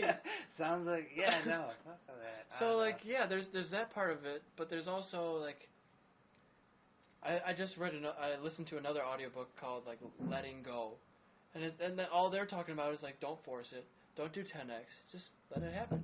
And if it's not happening, maybe you should try another way. I'm kind of much more of that, like, you know what, I've learned a long time ago that life is not about like having the end result, like having the goal, I guess. Like, you know, you save up for that motorcycle for however long, you finally get all your, you know, $5,000, and you're gonna go buy this new to me motorcycle, and it's like, all right, now I got this bike, and it's like, well, what's next? You know what I mean? Like, you're always searching for the next thing. People never are satisfied. You need to learn how to enjoy working towards that thing, I guess, is my thing. Like, so you need to find what makes you happy to work on, I guess. You know, I heard a quote. I already said it on here one time, but it was many episodes ago. Somebody was saying, Matthew McConaughey, I think it was. He said, I hope everybody achieves everything that they ever wanted so that they realize it's not everything. It's Jim Carrey. Okay, yeah. And that's like, it's profound because everybody thinks that if they're successful, they have a lot of money, that they'll be happy. But you look at guys like Chester Bennington. Yeah. There's a lot of individuals in that category. No, definitely money is not the answer to everything. You know, if you're not happy making $100,000 a year, you're not going to be happy making $1 million a year, I don't think. Like, if you can't learn how to be happy with like a moderate level of success, I don't think you're going to be any happier with an extreme level of success. And I wouldn't say financially, anyways. You know, and I wouldn't even say 100,000 is moderate. That's almost extreme for most people. right? I guess, yeah. But I mean, like the poverty line, or the average person makes like $30,000-$40,000 a year. You know. Yeah. Like, oh, so this is crazy. Talk about wages. There's a car wash near here that's hiring at $16 an hour for a car wash, for pressing buttons on a machine that already works for you, or wiping down cars after they're coming out of there. The pressure washer. Yeah.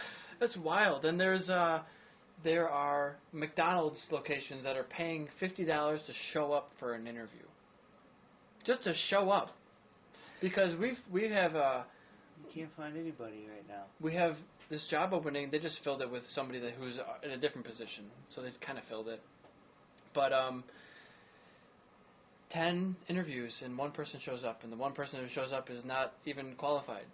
You know, not even close. Yeah. So it's like when I was hiring for my business for a physical employee here, it was really hard to get even people to show up, and I get that it's a part-time job out of somebody's basement. That's maybe a little bit more difficult. But this is like a multi-million-dollar business that's 100 employees in 3 buildings. Yeah. You can't get someone to show up for that. One day we had 30 people not show up to work. That's like a mutiny. Like, how does that happen? 30 people. That's crazy. I don't know. Harry. I don't know if you know Harry Hawk, but yeah, I think I met him. Yeah. He's got a tree company. He can't find anybody right now. You know what I mean, to save his life. I mean, it's the same across the board. It's crazy. And I mean, like I said, I'm in the machining business. You know what I mean. And what I see, I mean, I see it on both ends, right? So I quote jobs, and I know what these companies are out there paying, and so I know what these other companies are quoting. And it's like, how are you guys running a business on $60? Well, you quote everything at $60 an hour. You got to pay rent, utilities, insurance, wages, right? So that guy is getting paid $18 an hour, $20 an hour to run a machine, to do math, to hopefully make good parts all day. Yeah. Like, I think there's a lot of businesses that just aren't making any money. That are just like hoping one day they will, and they have somebody, maybe they have some sort of bank account or investor or really big hope in their pocket. Right now, I think the government's coming along and giving them all. Yeah, they're helping them out for sure. But like this brings to mind Spotify. Been in business for 2 decades, long time, right? Everybody knows music company. They are a $300 million gross revenue generating company every year. They're not profitable. If you are a $100 million company and Amazon you're still not profitable, profit for like, how long? That's okay, I guess, if I'm not profitable today, right? Well, and you can still take home a salary without your company being profitable. Sure. Yeah, I'm trying not to though because you want to grow the company in a sense. I want to. Right? I'm trying to. I'm okay. I have a normal job, and I have renters, so I'm all right now. I'm living off of that, trying to save as much as possible and not take a paycheck, because then I gotta pay taxes on it. Yeah, exactly. Like, why would I pay taxes on money that's already mine? Nope. All right. Sweet relief. So I was admiring your knife there. Yeah, the cricket. I like a Tonto tip, like the flat one there. I got a SOG. Nice. Search and Operations Guide or something. Pretty rigid. Yeah. I like the window breaker on the end there. Yeah, carbide steel tip. Got a liner lock. That's nice. Yeah, I mean, it's a $30 knife. And a seatbelt cutter.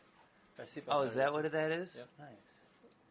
That is a fishing line cutter. But I guess it would work both ways. Yeah.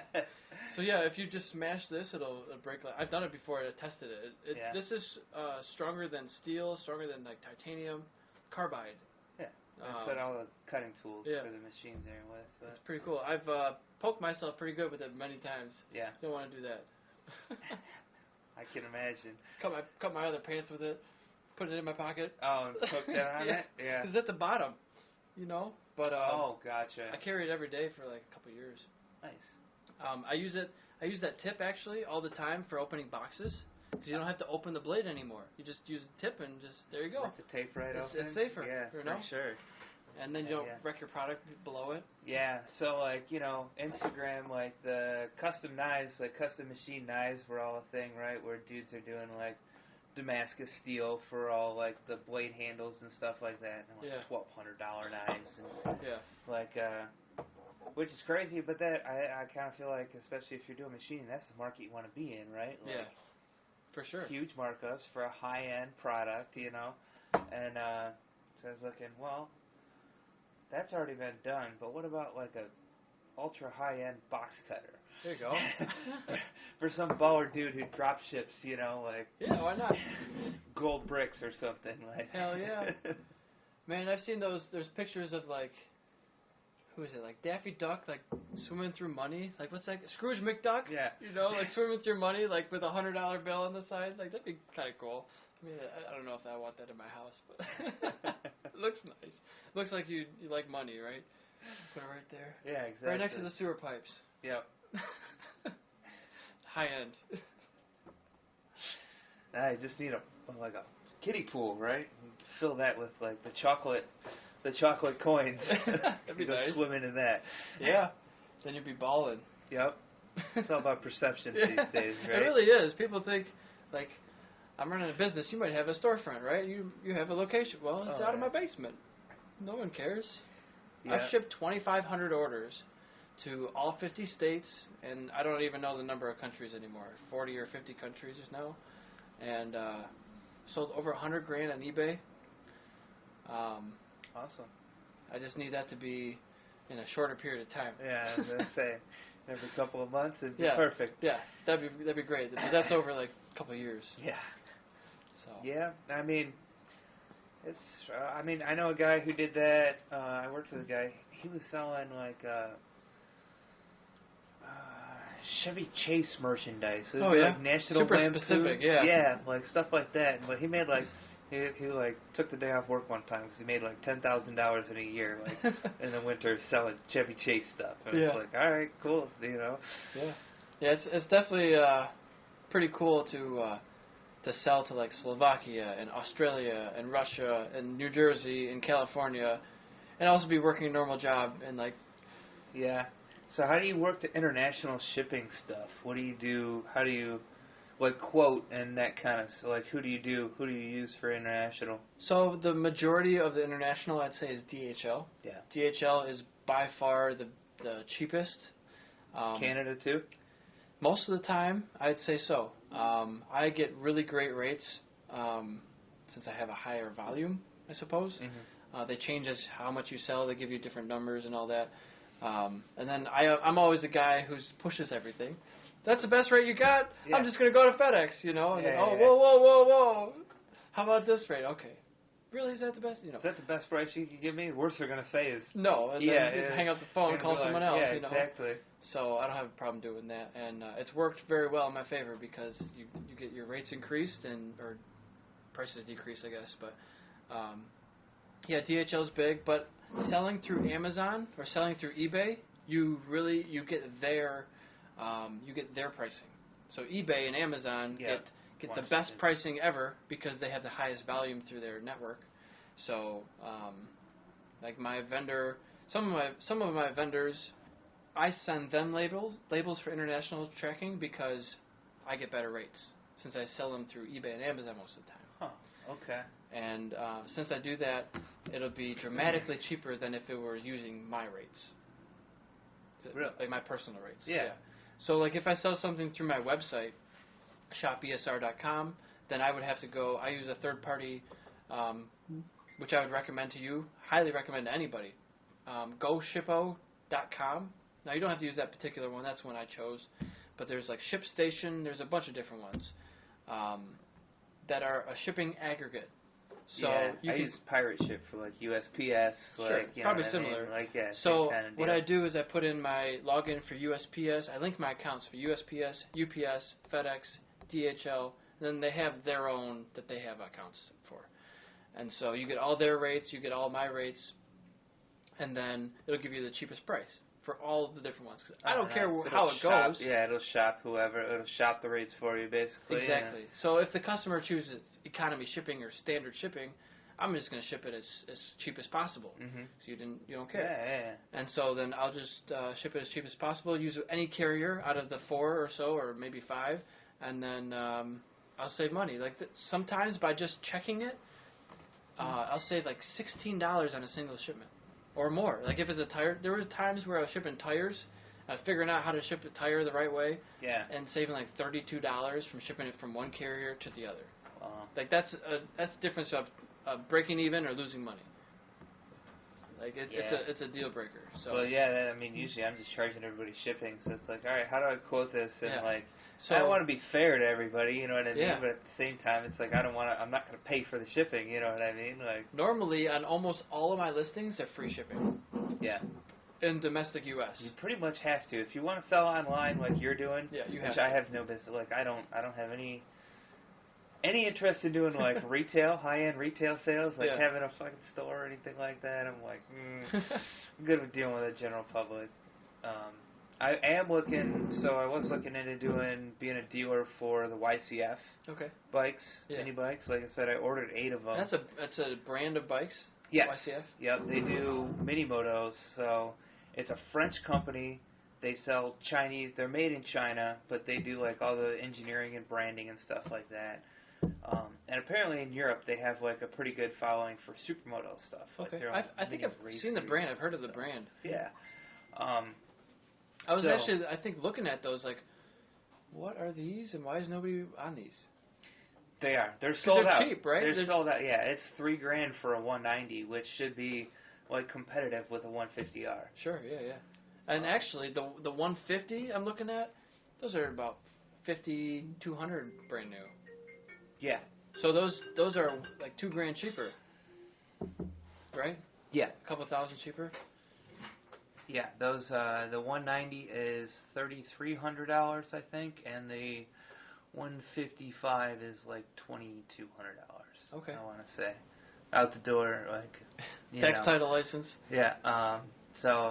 But yeah, like I said, I'm working on that with them. Apparently, another dealer in the area was like, "Hey, they're not a real dealer," and so they came back and were like, "Oh, you need a dealer license and you need a showroom and 30 hours open business." And I'm like, "You're getting the runaround too, huh?" Yeah. And I'm like, hold on. When I talked to the owner, he said all I had to do was buy 6 motorcycles, right? Yeah. And then now you guys, since somebody else complained, are giving me a hard time about it.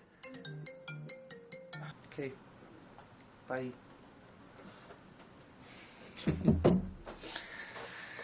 Anyway, yeah, so they came back and were like, you need all this 30 hours dealer license and all that stuff. So basically, push everything. I'm like, well, all right, well, fuck you. I'm going to go get a dealer's license now. So I'm in the process of doing all that stuff, right? So what's that like? What's the process of that? I mean, right now I need to go to the city and get zoning to make sure that they're going to approve me because I'm in light industrial. Do you actually have different zoning for dealerships? Yes. Yeah. So I think that wants to be generally, they want that to be, I forget what they call it, but it's like general sales. Okay. Like you can go to the city and pull up the map, right? And it's pretty obvious that like all the car dealerships are all like along like Groesbeck and Hall Road, like the major roads, right? Sure. And then like all the light industrial stuff is like zoned, and that's all welding businesses and stuff like that. Yeah. But I think if I went to the township and was like, look, I want to run just a small showroom for like off-road dirt bikes and stuff like that. I run a machine shop in the back, so I'm working on them. You can have a repair shop. Yeah. That's not a problem. Okay. So I don't see any problem with me having a dealership. It's just expanding what you're already doing. And especially if I'm not storing cars outside. Like I think that would be the big thing. Is like if I was taking over the whole lot with cars. Sure. But changing the landscape. Yeah, I think that would be an issue, but I don't. They have like ATVs sometimes and mini bikes and like ACOs and like hardware stores. Yes. Yeah. That's a dealership, right? Yeah. Exactly. But those are like in strip malls most of the time. Yeah, it's zoned for retail, so you can do whatever. Yeah. So whatever there probably. Okay. But yeah, it's interesting. I never thought about that. Yep. So you got to go and do that, and I think you need to have a zone location, be okay with the city. You need to have a storefront with regular hours. You need to pass a background check. You need to carry insurance and buy 2 dealer plates, depending on which class of dealer you want to. Yeah. But if you want to sell new vehicles, it was you need to hold 2 dealer license plates. Okay. Okay, I'm sure it'd probably be cheaper than my standard license plate that I already buy anyways, right? And I think it was $50 for a year for a dealer plate, and it's okay, well, sure. it's I paid $150 an hour or whatever for my truck, you know what I mean? So so you're telling me you're giving me a discount? Yeah. All right. Yeah. So working on jumping through all those hoops. So eventually I'd like to set it up where it's a Supermoto. I don't know of any Supermoto specific dealership, right? I don't know of one, yeah. So somebody that sells enduro style bikes or dirt style bikes that are street legal, ready to go. Yeah. Nobody does it. I see dudes all over the place riding like hooligans on the street on their dirt bikes, either with knobbies or with slicks on them, whatever.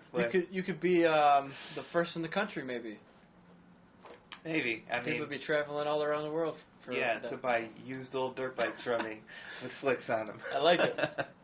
It's American dream right there. Yep. It doesn't sound like I'm going to make $1 billion or anything, but it'll be fun. That's okay.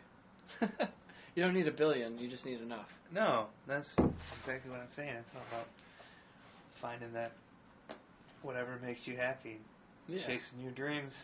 For sure, man. We're almost at 1:54 right now. Sweet. So, anything else? Any parting words for the world? What's your message for the world? Supermoto is the light. Come ride Supermoto. The smiles to dollars is through the roof. Right? All right.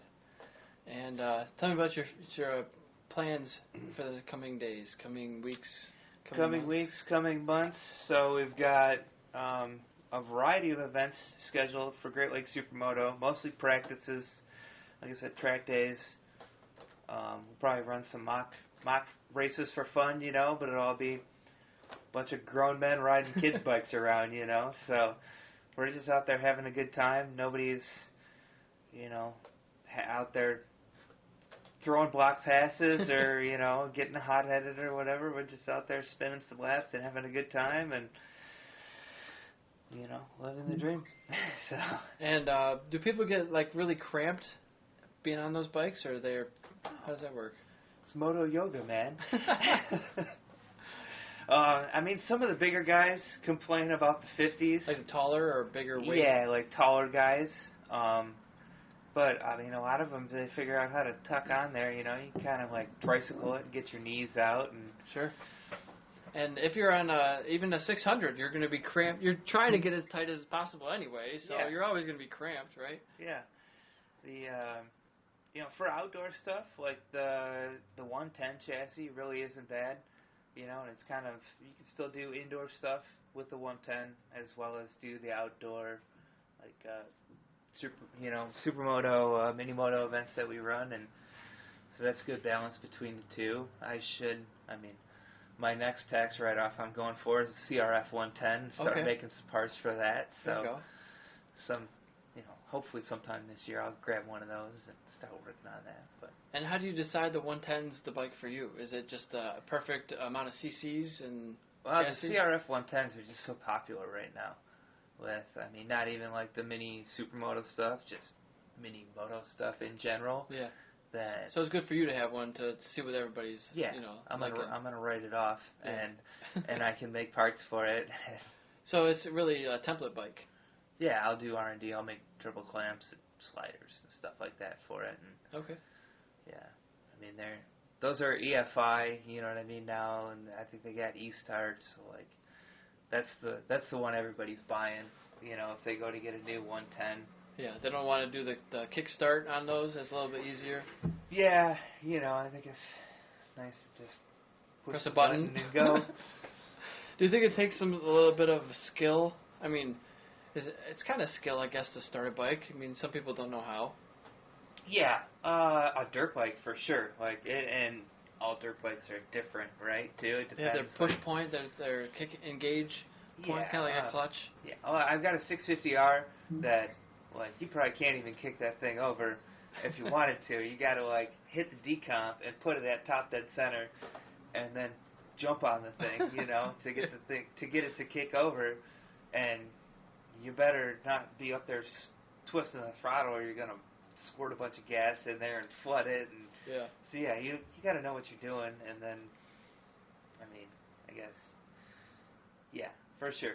It just makes it more, I guess, accessible. Like, if my mom wanted to ride, she's not going to kickstart a bike, probably. No. You know, but she might. Especially when she tips it over on the side of the trail, and then it's hot, and then it's flooded with gas, and then it doesn't want to start. So if it's electric start, it's a little bit more forgiving for the unexperienced rider, or just less work. Or faster. Faster.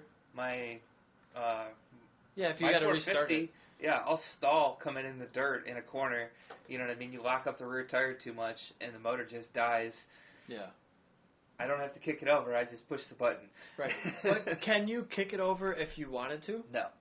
See, that's the problem. It should be dual. It should be, you can kickstart it, but you can also electric start. Especially, you know, for a race bike, like, who cares, right? You want the lightest possible. The lightest maximum parts that'll break or whatever. But for a trail bike, absolutely, I do not want to rely on a battery all the time. For sure. That's stupid. Can you bump start those? Yes. I mean, the slipper clutch makes it hard to bump start, for sure. But like a normal bikes, you can. You got a slipper clutch on a dirt bike? Yeah, it's a Supermoto. I've never owned a dirt bike. Yeah, Supermoto. So I didn't even have a slipper clutch on my 2009 600 race bike that I raced for 4 years. I didn't have a slipper clutch on that bike. And I upgraded to the Triumph. I was like, oh, wow, this is what it's supposed to feel like in the corners. It's not supposed to be jumping all over the place on braking. Do you have an R6? I had a Kawasaki. Okay. Kawi, yep. 636. It was well, the first one I had was a 636. The second one was a 600, I believe. And, it was a fast bike, man. It was 06 636, 09 600. Okay. And then they started doing the 636s again, I think 13. Yeah. 13 to, I think they're still doing Current it. Yeah. Still, I think, yeah. 16 to 21, or 13 to 21, and still going on. So I think my next big bike will be a 600 Kawi. Yeah. You know, everybody's on the Yamahas, but I'm different. I've always been different. You got to do something else, I've never rode a Yamaha. Not one time, not around the block or anything. So, you know, I'd probably be fine on any bike. I don't think it really matters what bike I'm on. I've been on the Triumph, and that's very different from the Kawasaki. It's a triple instead of a 4-cylinder. So it's really great in the corners, but really torquey, and you got a short shift. So I didn't like that so much. I like screaming the bike at red line, and then you shift, you know. Yeah. That seems like how it's supposed to be. But every bike's got different characteristics. Yeah, wait till you ride a 450 and you're like, oh my god, I can just loft the front wheel everywhere I want to. All the torque in the world. Just only one wheel everywhere? Yeah. All right. Fifth gear, float the front? Sure. You're spinning the tire in fifth gear, that's a problem, huh? I mean, depending on the corner, like... It's possible. So we are over 2 hours. All right, let's wrap it. Let's wrap it up and do something else. Thank you for coming on. Not a problem. Thanks for having me out. And I'll have you on again soon, I'm sure. Sounds good. All right.